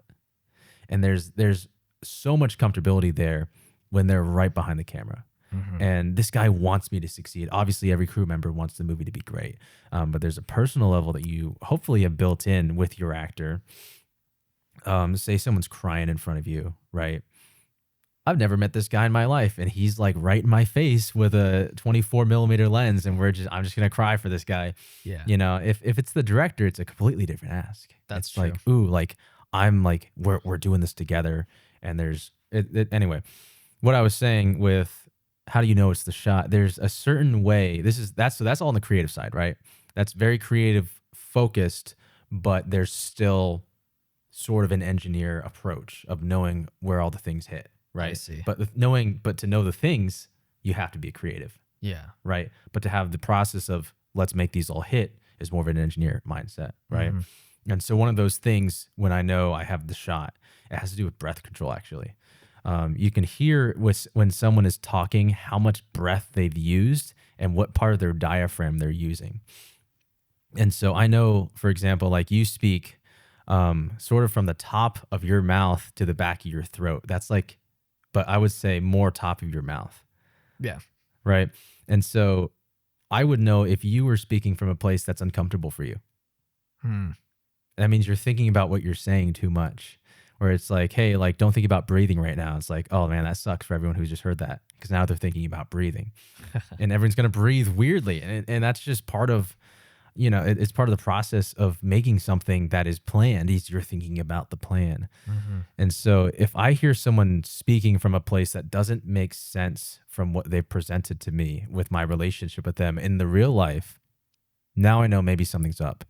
That's one of the tells, right? And if that's off, immediately you feel that as someone's talking, and so you can immediately know yes or no. This is the take, Yeah. Or it's like there's like, oh, like say it with your chest. The reason people say that is because humans will speak from their chest, and there's a certain performative aspect to speaking from like head voice, right? That's like that not a natural thing, and you see that with a lot of celebrities who like are performing all the time.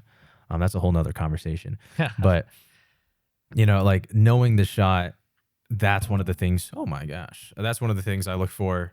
Another thing is eye movement. You know, your eyes never lie. Like, how focused are you? What do you know what you want the entire time, Mhm. right? So I don't know. Those are just a couple things that I think about. Yeah. I mean, yeah, it's not as I'd say it's a hard thing I'd say to put a name to. It's just a spiritual feeling, I guess. Like, hey, I did my work. This is done. Okay, I, so what do you do when you're not getting that spiritual feeling? If you can't put a label on what gets you to that spiritual feeling besides getting it, mhm. what do you do when you're not getting it? What I do when we're not getting it, Hmm. I've got to reassess. We got to look at what's happening in the frame, or maybe even out of the frame, and figure out what is causing what is missing here. We gotta put a name to that and figure that out and readjust and keep going until we get it. You know, And so, how do you know what's missing if you don't know what creates the feeling? how do you know what's missing if you don't know what creates the feeling? Well, I mean that's I don't know. It's case by case. I mean, it could be simply, hey, maybe it's been a while since the actor has had something to eat, and I can kind of feel it. Hmm. Let's give them a 10 minutes break to go get a snack and go outside, get some fresh air, and that could totally be it. Or maybe it's let me let me see about a different perspective on maybe where the frame is. Maybe I really like this idea of this particular shot in the shot list, and now I'm seeing what it actually looks like, and this is not serving the purpose. So it's a hard thing to describe, but it's just when all of the elements are there, I guess. Mm, Maybe that's my answer, I guess. interesting. Do you have an example you could point out? Hmm. I'd have to. I'm thinking about my work so far.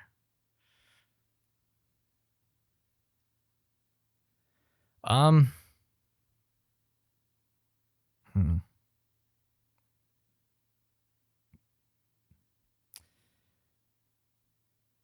Yeah. Um. There was there was a point on The Touch Was Gone where I really needed the crew to get back in gear. I think we simply were, I don't know, running running things a little too long without having a chance to breathe and dial back in. And I think it was very apparent on a particularly silent moment in the film, and I could tell that that was affecting the circumstances. And I called break. We, you know, we stepped off for a few minutes, came back, and went again, and all of a sudden it was there. Which I'm noticing as we're talking about this, it's very many of the times rooted in human needs. You know, maybe it is a breathing thing. They need a chance to catch their breath. They've been speaking for too long. Maybe they're dehydrated. Maybe they need a chance to eat. Whatever they need to do, and then especially when we're talking about actors, they all have their, you know, they all have their uh, individual things that they need to do to get themselves where they need to be. So maybe they haven't, that maybe they didn't get a chance to do their prep work. Maybe they were running late or something to set and they're here, but they didn't get to do whatever they need to do to get creatively in tune. Give them a chance to do that. So I don't know if any of that makes sense, but just human needs, I think, is something to keep in check when it comes to working with people.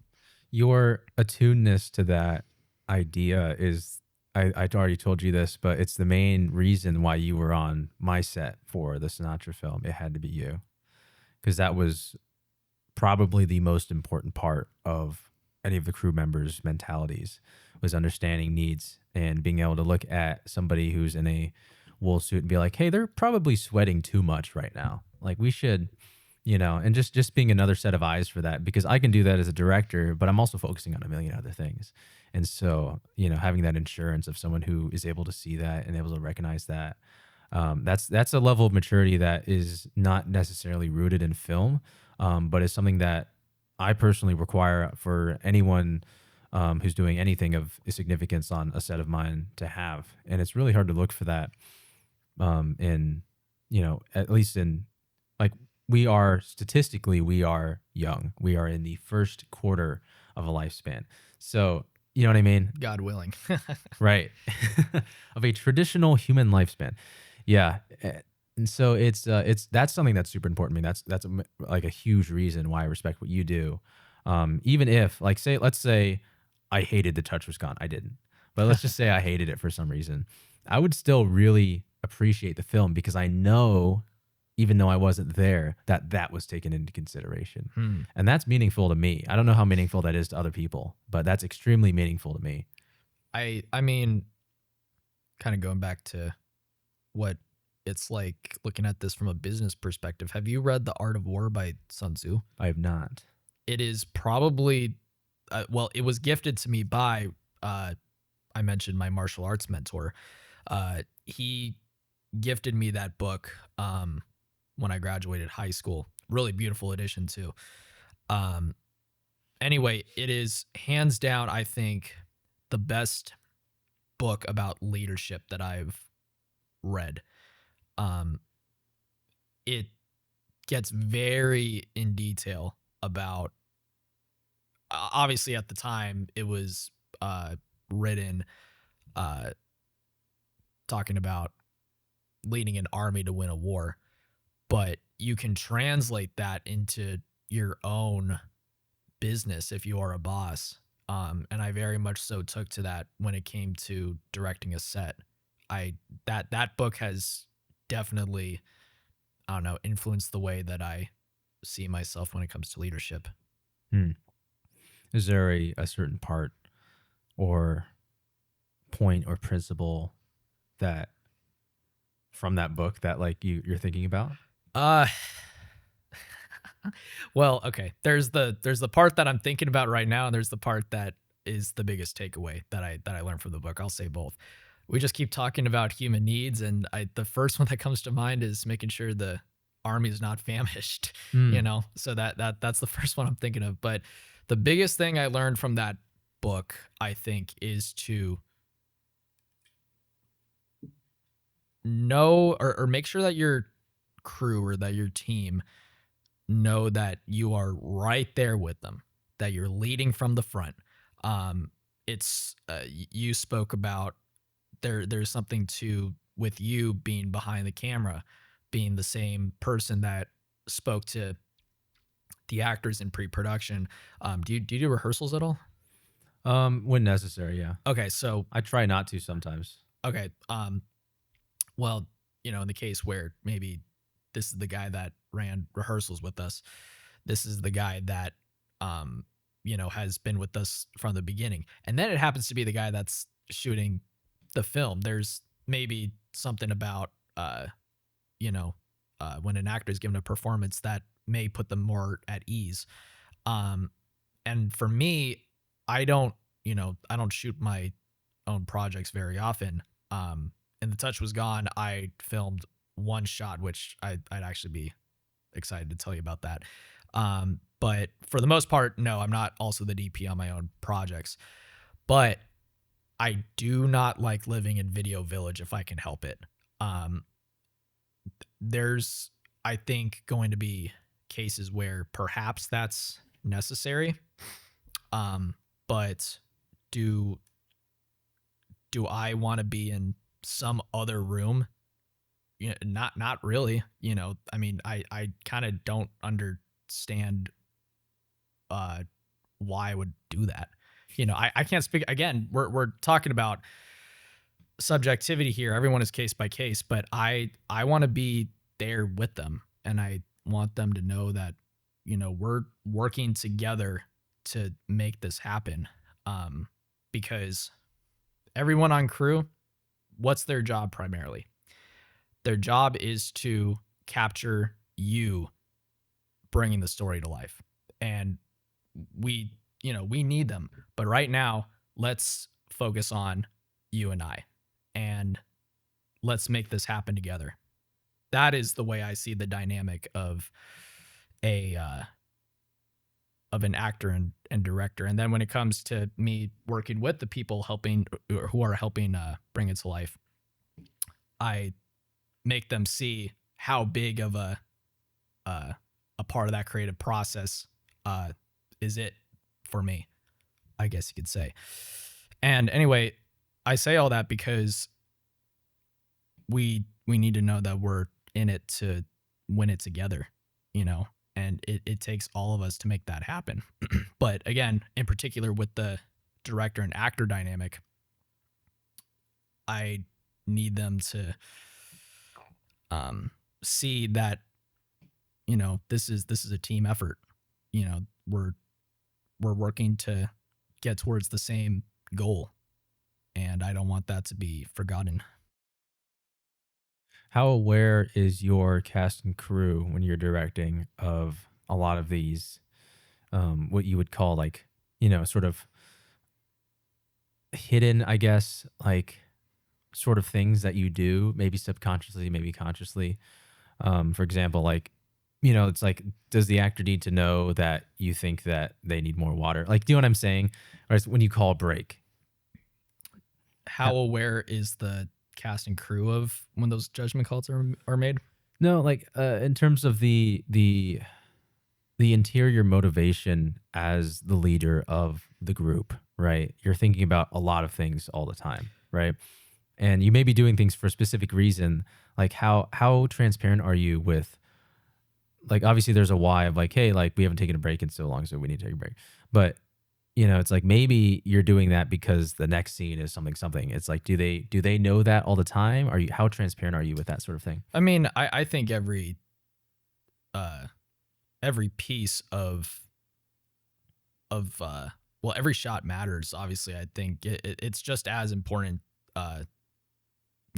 one to the next. Just because if you're putting together a puzzle and you're missing a piece, yeah, it may be just the color red, but it's ultimately not a complete picture if you don't have maybe something a little more physical going on in the center. With if there's just this random red piece of like a frame or something to that puzzle, and that's going to stick out like a sore thumb. So it's all got to be there. But a little more specifically, when it comes to I don't know, just the importance of that, I guess, when it comes to I don't know, the needs as to why that all is I mean, how are we going to give our best effort if we're not our best selves? Does that make sense? That makes sense. That sort of answers the question that was like also part of that. But in terms of being, maybe transparent is not the right word, because there's a certain like relationship to that diction that people have where it's like, ooh, let's be transparent about this. Hmm.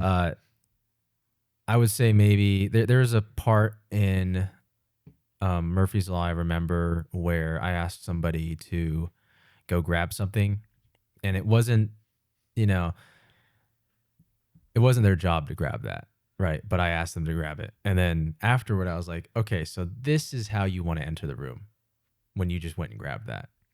And it actually had to do with like a certain scene that was happening on the screen.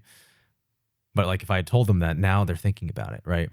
And so I'm talking about more about like limiting clutter when giving direction. Limiting clutter. I know you just gave an example, but I may need a little more elaboration. So when you say clutter, are we talking about the same kind of clutter where it's like, hey, this is, I don't know, just meaningless fluff and it doesn't have to do with the essence of what we're doing? Or it can mean something, but it may not be important to that specific action. And so it'd be more about how precise can you be, right? If I'm not being precise, it means that I'm giving too much of an opening. Like, you want to be super film. It's like, how open is the iris? Like, how much light are we letting in? How much Mm, different sort of things are happening here?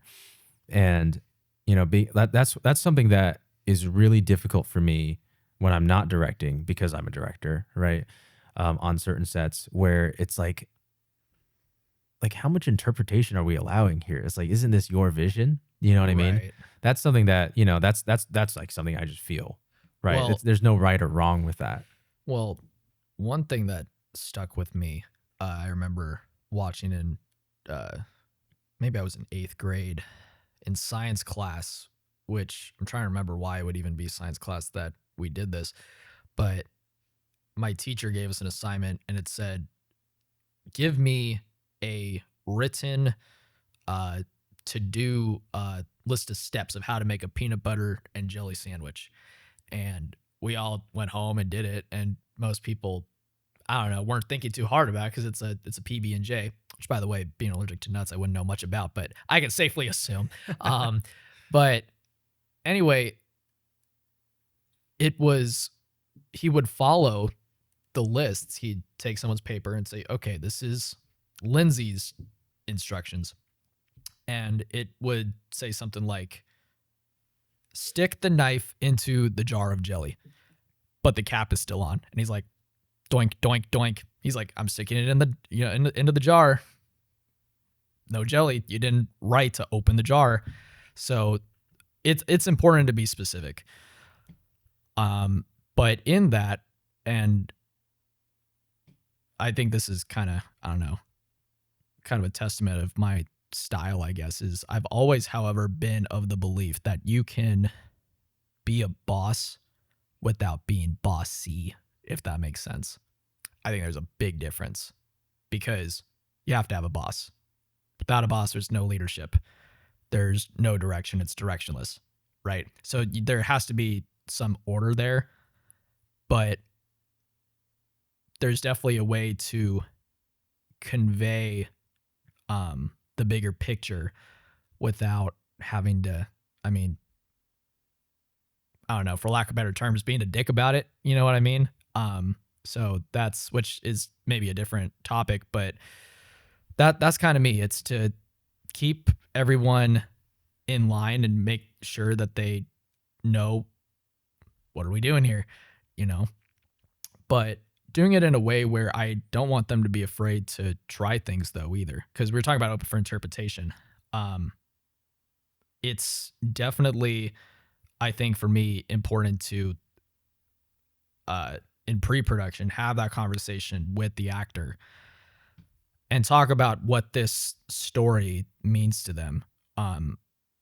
In particular, V and I, we were interviewed for this film festival in New York, and she gave a really beautiful response, talking about how this character, she that emotional resonance was very much so there with her, and she felt that she had to be that way. She had to be that in tune and know specifically the ins and outs of this character. Uh, Otherwise, how am I really going to, uh, how does the saying go? Walk two moons in their moccasins, I guess. Because if I'm going to embody this person, I have to, I'm being them, and I've got to do, I got to immerse myself into their experience as, to the best I can. And as long as you're being safe about it, you're not, hurting yourself or someone else in the process of, I don't know, getting to that place. I think, I don't know, that's just a huge part of it, is really living through the motions, I guess, of said characters. What's something you wish more film directors knew about leadership? Um,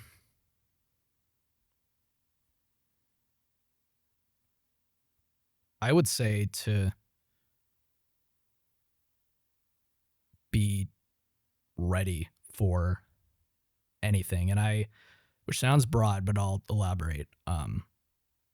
In my upcoming film Seasons Blooming, we were running really, really close on time because we were dependent on natural lighting. We were working against the sun during the sunrise. And so it was like, okay, we actually have a limited amount of time to get this. And I did not get to do every single thing I wanted to do, which in the moment, you're like, so it's easy to get pretty upset about things like that when you're so attached to an idea, or like you were saying earlier, oh man, I really love this. I want this to be in it. But same time, at the end of the day, when it came to the final product, though, even though did I get every single piece that I wanted necessarily? I did not. But did I get everything that I needed to? Yes. And I feel like the ideas have a way of working themselves out. The final products, they very much so have a mind of their own, and they I don't know, they find a way of sometimes telling the director, hey, this is not meant to be. This is not how it's going to go. And sometimes you can, fight that urge all you want, and then it's like, okay, I see what's happening here. I'm letting my ego hat get in the way of, being married too much to a certain idea. And let me let go of that.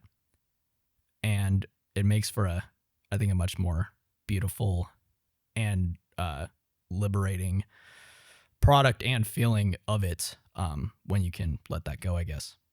Letting it go. That's, I think, a thing we talk about a lot in acting, is learning how to let it go. I wish more directors knew how to let it go. What does that look like in acting? In acting, it's you're on the stage or you're in front of a camera, and everyone's process is different. Some people are like Marlon Brando and say, hey, let me read the script the day I get there. It's like, okay. But sorry, that maybe that part should get cut out. Like, I don't want to dog anyone, but anyway, so I think it's okay to dog Marlon Brando. But everyone has their own process, right?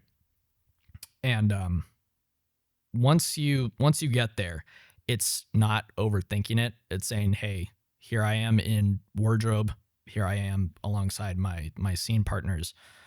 I need to trust in myself that we're here, we're now, and I've done the work necessary. And even if you haven't, again, sometimes you just got to go with what you got. You know what I mean? I think Emma Stone brought up a good example where it's like, yeah, there'll be times where you were, you didn't sleep at all and you didn't have time to eat in the morning, and that all happened right before set. And now I got to cry in front of people, and that totally happens. But I don't know. It's one of those things where you have to trust in yourself that you have what it takes. 'Cause you obviously got that far. You were casted by the director. So clearly the casting director, / the director saw something in you that proved to them you were able to do it. So clearly you are able to do it.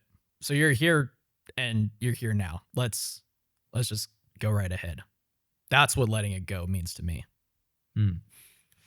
Something I wish you made me think about this when talking about actors, that more directors knew about leadership, is that it's kind of a two-parter. Is that, your crew, ideally, this is the scenario that you've sort of fostered in the environment that you have. Your crew and your cast trust you a lot. And not in the sense of like, ooh, like, it's like he's going to show up on time, but it's more like it's trust that has already been cashed. And I think people miss that a lot, that, they're here. They've read the script. They put in the time. That's trust that's already been cashed. Already been cashed. I really like that. You know, that check has been cashed. And so, you know, there's it's you know, you can keep going on the banking metaphor here, but you trust that that money is going to be available, Mm-hmm. right? And so that's part one. Part two of that is that people want to be led. They don't may not communicate that well or at all, but people want to be led. And I think that's the reason why we see so many tyrannical and egotistical and arrogant directors who are hyper successful because they have their way and they're going to make sure that everyone does it their way. And you know, obviously, the methods, we can talk about how the ethics and the morality of certain methods Mm-hmm. that directors have used. But the end of the day, they were able to do that because people want to be led. They're here because they believe in your vision. They're here because they saw something in your film that either they believe in or they believe will benefit them. And so people want this to succeed. And if they don't want it to succeed, they shouldn't be there at the end of the day. It doesn't matter what they provide. Who cares that they brought $20,000 of gear? That $20,000 of gear will actually hurt your product if they aren't there for the right reasons, right? Yeah. And I think that goes about being said. But I just wanted to highlight the pressure of, oh, so and so has this, so we should bring them. It's like, too bad. The amount of times that's been said is ridiculous. Right. they have a I don't even know like what is even They got a red. They got a red. this was shot on red. Oh, it doesn't look like it. Sorry, that was there's a whole thing with red cameras in the live production world that anyway, that's a whole nother conversation. What are we doing here? What are we doing? What are we talking about? So yeah, I wish more directors understood that people really do want them to succeed and they want to be led. And so there's directors that are perhaps too much on it has to be done this way, blah, blah, blah. And that to me isn't leadership. That's like micromanagement, right? Mhm. That's management. That's not leadership. And I think there's a time and place for management. I think that is, I think the AED is a great spot for that. You know, like, hey, this weapon needs to be checked every single time unless we shoot a cinematographer, right? Like Mhm. things like that, you know, please micromanage those things. But if you're the director, you are a curator, right? You choose where things go, not necessarily like how they're done all the time, right? And I'm kind of losing my own thread here because I've been talking too much. But yeah, like something that I am try to be hyper aware of every single time I'm on set is that everyone is looking to you for your reaction, and it's so important. Like you're literally like a certain eye twitch can like dictate how someone's day goes, and people don't realize that, and it really hurts a lot of sets that I see, and it sucks. It's so important to come to set as the director and understand that you are being watched, and that's actually the main part of the job. Hmm.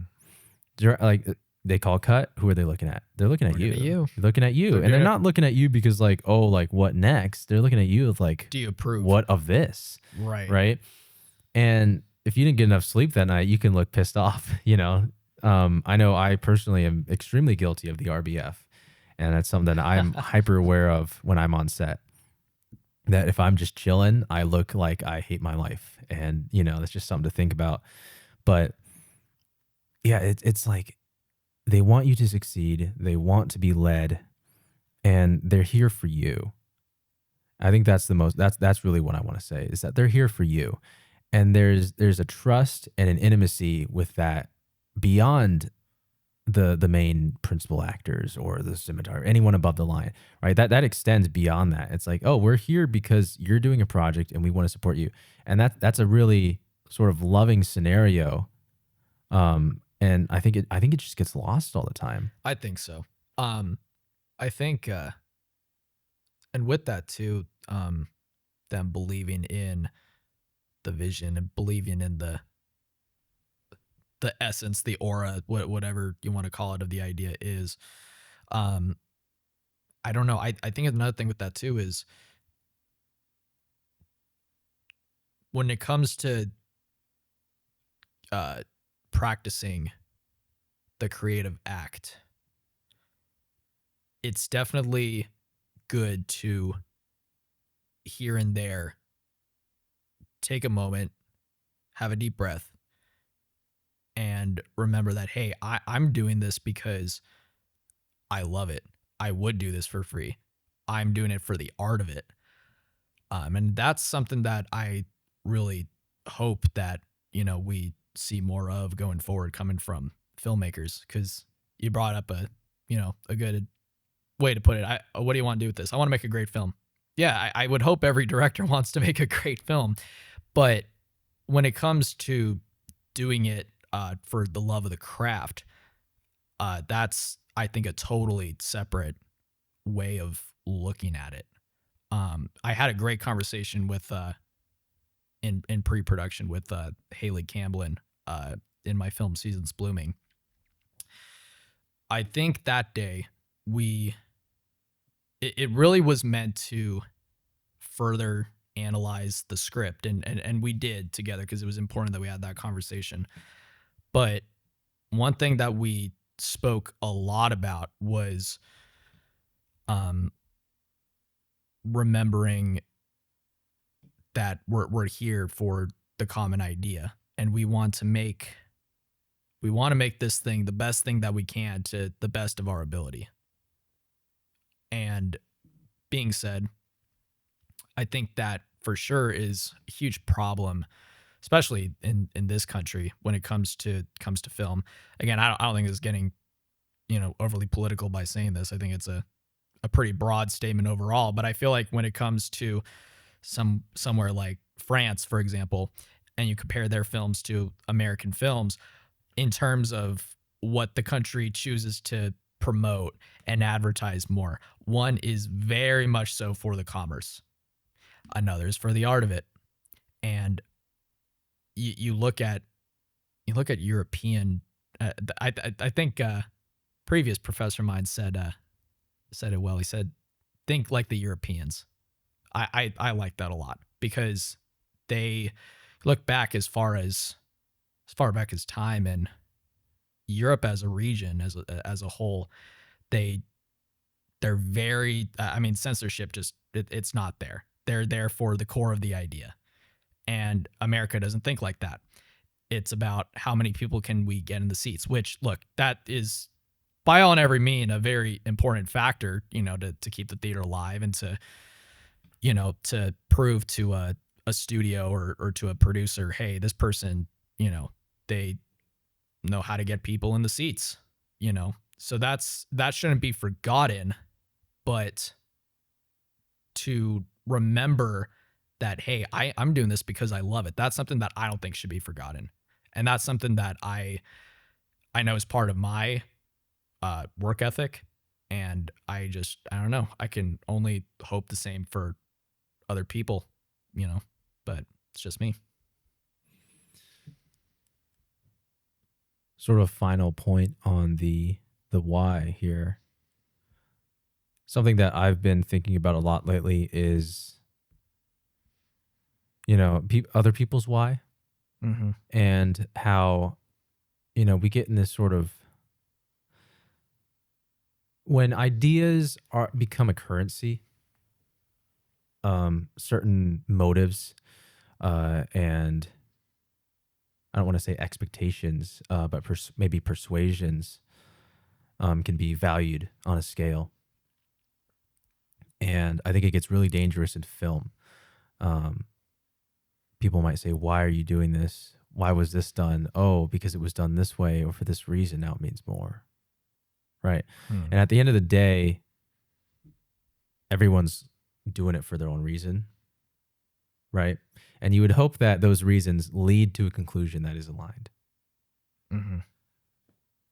But it's really important to, I'm mostly talking to myself here because I'm extremely guilty of this at certain times, where it's okay if people don't do it for the reason you're doing it and they don't have the same goals as you. That's true. And that doesn't make them better than you, and it doesn't make them, less significant than you. I think there's a lot of hobbyists in the indie film world. Hmm. And I think it's really easy as someone who wants to make a good film, right? And really that is the goal, to make something so good it becomes undeniable. That's on a personal note. The film that I make should be undeniable. You should be able to look at it and be like, "Hey, I didn't dig what it was about, but I can't deny that was a, you know, that was a good put film." together. Yeah. Yeah. Hmm. That was really something, you know. I'm not into 13th century warfare, but that was, that was a solid film. But I can Whatever. appreciate that. Yeah. Yeah, whatever that is. And some people are there because they like posting on Instagram that they're doing something. Mm-hmm. At the end of the day, they're there supporting your film. And so the buck should stop there. Right? True. And that's something I have to think about all the time. All the time. Oh, like, are they do I see them making it? Who cares? Right? Who cares if you see them making it? Are they here right now? Are they here supporting you right now? When you say see them making it, does that mean like make it like they made it successfully, like they took off? Yeah. Okay, I see. Am I gonna see their name in a theater? Probably not. Is that okay? Yes. Why? Because they're doing it for a different reason than I am. Mm-hmm. And then, like, it goes back to, why are you here? If you don't know your why, I talked to so I have a camera team here. We have like 22 or so people on this camera team. And something I talk to them all the time about is like, know your why. Why'd you show up here at 6 a.m, on a Sunday? Like, why are we doing this? Mm-hmm. And if you don't know your why, you're just going to burn out. I think so. Because it's a burning flame with no direction in the fuel. It's not being it's the same thing with directing. It's like, without a film without direction, it's going to burn out. It's directionless. Right. And so that's why I think what you're talking about is so important, knowing your why. I think that's kind of the theme of this whole conversation, like knowing the why. What are we doing here? Right. And not valuing people's whys in different ways. I know that if I struggle with this, there's going to be other people who struggle with this. Of, hey, like, oh, you're just doing this so you can post the crew photo on Instagram. I know that film's not getting made. Okay, but everyone's an adult here, and everyone chose to show up. So I was about to say, when it comes to showing up, at the end of the day, someone goes out and does something. That's in of itself a huge thing to be admired, I think. And even if some people have different motivations than others, at the end of the day, if you went out and shot a film, you definitely told yourself that you could do it. I mean, it's evident, right? Probably, I think when it comes to acting, very much so the same thing can be said. I think anyone who gets in front of a camera or gets on a stage in front of other people, that is an incredibly brave person, because many people will say, no, I physically cannot do this, for whatever, reason that may be. But say what you will about the final outcome, but if they got out there and did their thing, I think that is always been something I've really respected and admired, despite what the reasons are. Yeah. And it's like, what is my why? My why is to, release a banging film, and, I find myself just dogging on people who don't finish their films. And it's like, that then don't work for them. You know what I mean? And I need to remember that sort of thing. And, obviously there's a responsibility that I'm talking about, like like you have a responsibility to your crew and your actors to have a product, and it's like, if your goals don't align like that, then you just don't have to work on their stuff, and that's fine. Yeah. And if you have a different why for that specific project, that's totally cool too. It's like, there's a project where I was on it and I really didn't care if the film got released. I was just in a spot where I hadn't worked on any films in a while, and I was like, I just want to hang out on a set today. Yeah. And I went and supported the film, and that's fine. And if I had allowed myself to not understand my why in that moment, I would have probably been very frustrated knowing that this film was never going to see the light of day. Yeah. It's like time has passed. What did you want to talk about with the lesson you learned from film school? Yeah. So, um, on the back end of speaking about, hey, I just won't work with this person anymore if I'm not, if I see that, hey, that I don't know, artistic partnership, just it's not there between us. Um, maybe that, And that's okay. and that is totally okay, and that is probably maybe in terms of going through film school, something I did learn after having been on a numerous amount of sets, and I'm sure this is gonna, you know, well, I the thing I learned was that yeah, it that is totally okay, and it's going to happen, and ultimately it's, hey, I need to pick the right ingredients to make this cake be the outcome that I want to bake it to be, you know. And hey, there's a characteristic about this person where our work ethics just they don't align with each other. They're not parallel. And that's all right, you know. But definitely that was something by experience I definitely came to terms with, I think. Which it sounds like you probably have been there and done that too. Been there, done that. It comes back to that Tom Hanks quote, "This too shall pass." It's okay to be in a lull. I think it's important not to get desperate to be on a set, to not hold it so tightly. I think the biggest thing about film that makes it great is that it's fluid and it breathes. I'm not talking about celluloid and the frame breathes, whatever. Yeah. Being able to hold your film with loose fingers and let it do what it wants to do. That yeah. Right? Like I said, the ideas, they find their way of being whatever they want to be.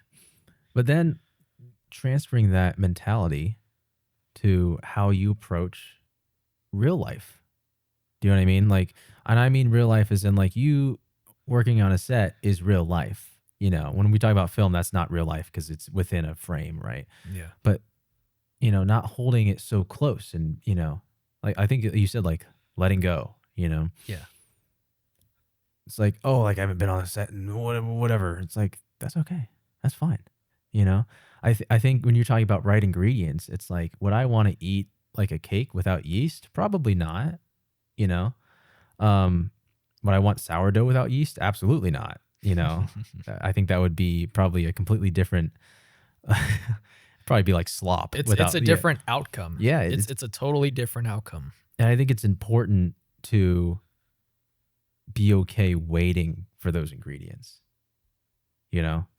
Obviously there's this great story and anecdote about a pottery class. Okay. And there's two control groups, and each of them is given a different task. The first one, they say, hey, you're going to learn to make pottery, and your goal is to make the best pot ever, to make it the most ornamental, the most decorative, the highest quality pot you can buy. That's your goal. And the other control group was told, I need you to make as many pots as humanly possible. As quickly as possible. So it sounds like a quality versus quantity type of thing. Right. But that's where you think it would go. That's why I love this experiment so much. By the end, the quality of the pot made by the group who was told just make a ton of them was actually higher than the quality of the pot of the group that said just make one really good one. Why do you think that is? Because they had more time to learn, more time to make mistakes within each group. And my point in saying this, it's not to say that, just wait for the right movie or wait for luck to happen. It's if you work enough, outcome will happen. Enough time passes and variability will come, right? And so it's not to say that, don't work on sets if it's not the right ingredients. Because it comes back to your why. Are you just trying to improve to get as many sets as possible? You're just trying to learn, get on as many sets as possible. But if your goal, like mine is right now in my journey, and it wasn't like this previously it was get on as many sets as possible, just learn. Now I want to make the best, pot possible. Mhm. But I've already done the part where I make as many as humanly possible. And so now it's like, now I'm waiting for the right ingredients to come along. Like I said, I've been working on pre-production for 5 months on this film. And the reason it's not hit production yet is because the environment wasn't correct. Yeah. It was too hot. And then I got too busy with Christmas. And it's like, I could make it during that time period. I would die, but I could make it. But those aren't the right ingredients. That's not what I want. You know? There's something to giving yourself that grace of time for sure, and believing that when things are ready to be, that is when they're going to shine the best. Because you certainly could, rush put something together, but it is not going to be the same thing without, or it's not going to be the same thing as you giving it the grace of allowing that fruit to, I don't know, really to come into the best state of ripeness that it could be. I think that we as humans are attracted to things that are exciting and things that are different. And I think ordinary and safe is boring. And I think it's especially the case in the film world because the whole point of a film, it's the most exciting and different part of someone's life. Mm-hmm. And that's why it's being captured. Why today? If you go back to the whole writing thing, the pyramid, why today? Why is it happening? Why is this different than yesterday or tomorrow? Right. Mm-hmm. And we've kind of been trained to think that way as filmmakers. So we see a story like on Gladiator. Oh, they didn't have a script past the battle scene. And then look how good Gladiator is. Like, we look at things like that. And if the story is like, they did it safely and everyone had a great time on set and, all these relationships were built, that doesn't get talked about because it's not exciting. Yeah. And I think it's important to not shy away from that. And especially in the creative world, it's like I said, building margin, getting rid of the dissonance in the environment. It's like, I just wish the industry at large promoted that more. I think I agree with that 1,000%. And I think by default, just having fun and finding the joy in living in those day-to-day moments, or how did you say it? The IRL moments, I guess. I think it inevitably shows in the final product. Like let's just say the film is so, but you're like, hey, there was still something really to it, and that's a feeling. I don't know any other better way to describe it than that. It's just a feeling. Or sometimes it's a case where the final product comes out wonderful. But either or, Touch Was Gone is a good example of this actually. It's pretty dark film, and yet I have a BTS making of video that Pena just shot. It's composed of B-roll that Pena shot for fun, just of the set. And I composed that together to a 10-minute thing, and it's one of the funniest things I've ever watched in my whole life.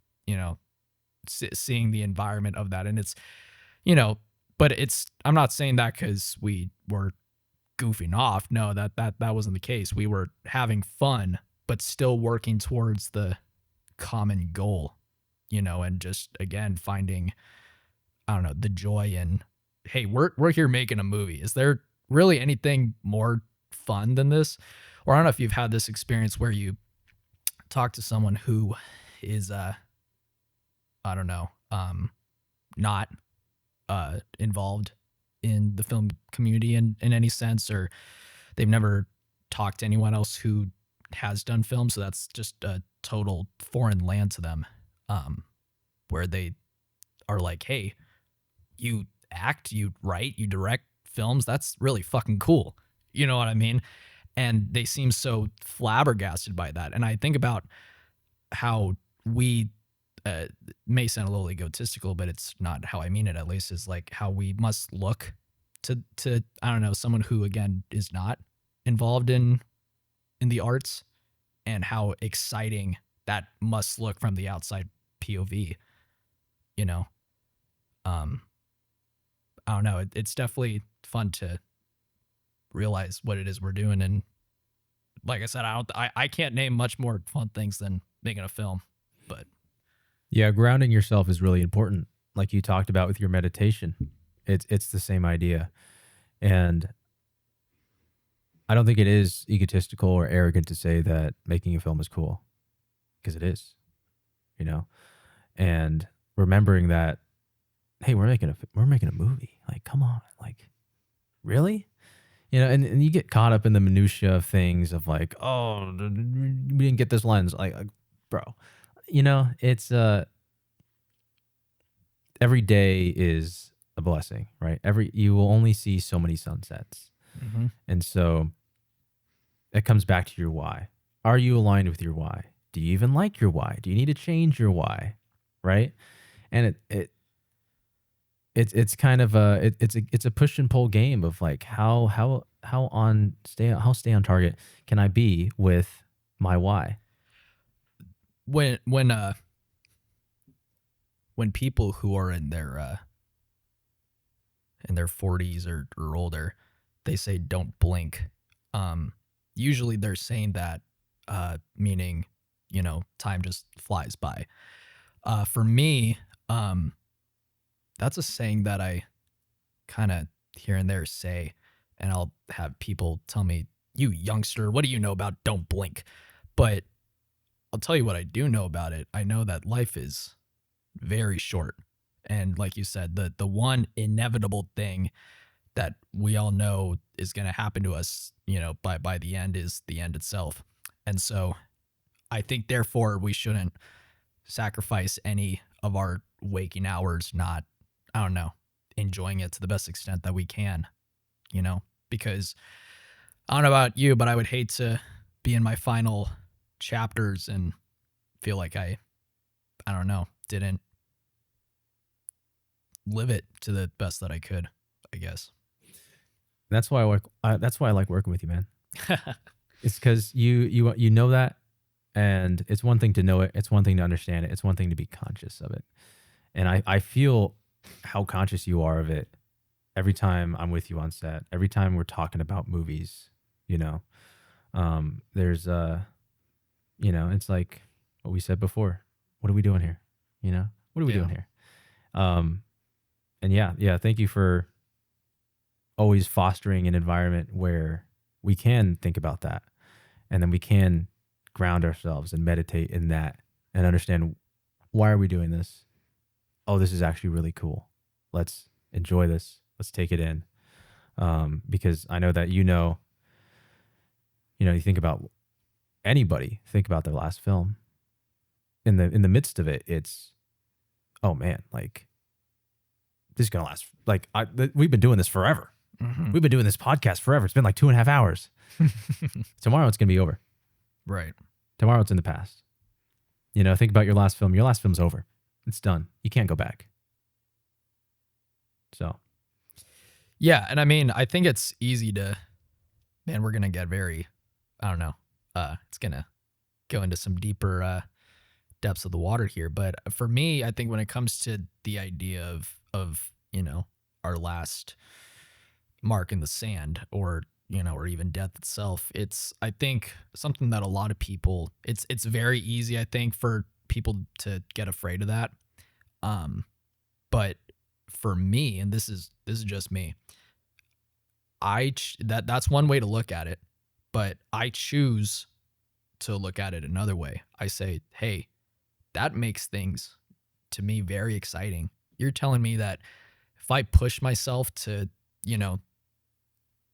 learn all the fundamentals of acting and keep that in practice, that I could act for a living. You're telling me that I could, gather my, close peers, or even on my sets is the case, my family and my friends who also love the craft, and make something together and have something that's going to live on forever, because I'm not going to live forever, but the film is going to have, a lifespan of who knows how long. That's, I think, very exciting. That we only have one shot, sure, but that, I don't know, it makes it kind of a very fun challenge too. It's like what's the most I can get? We were talking about that with film school. What's the most I can get out of this? When it comes to life, what's the most I can get out of this? Right. And that's how I feel like I keep moving away from the mic. That's, I don't know, it's all about how you choose to look at it. This has been fun. Very fun. Thank you for having me. Thank you for coming on. Have you done podcasts before? I had one of my own, actually. You had one? I had one. Oh, man. It's about movies, but oh, really? Yeah.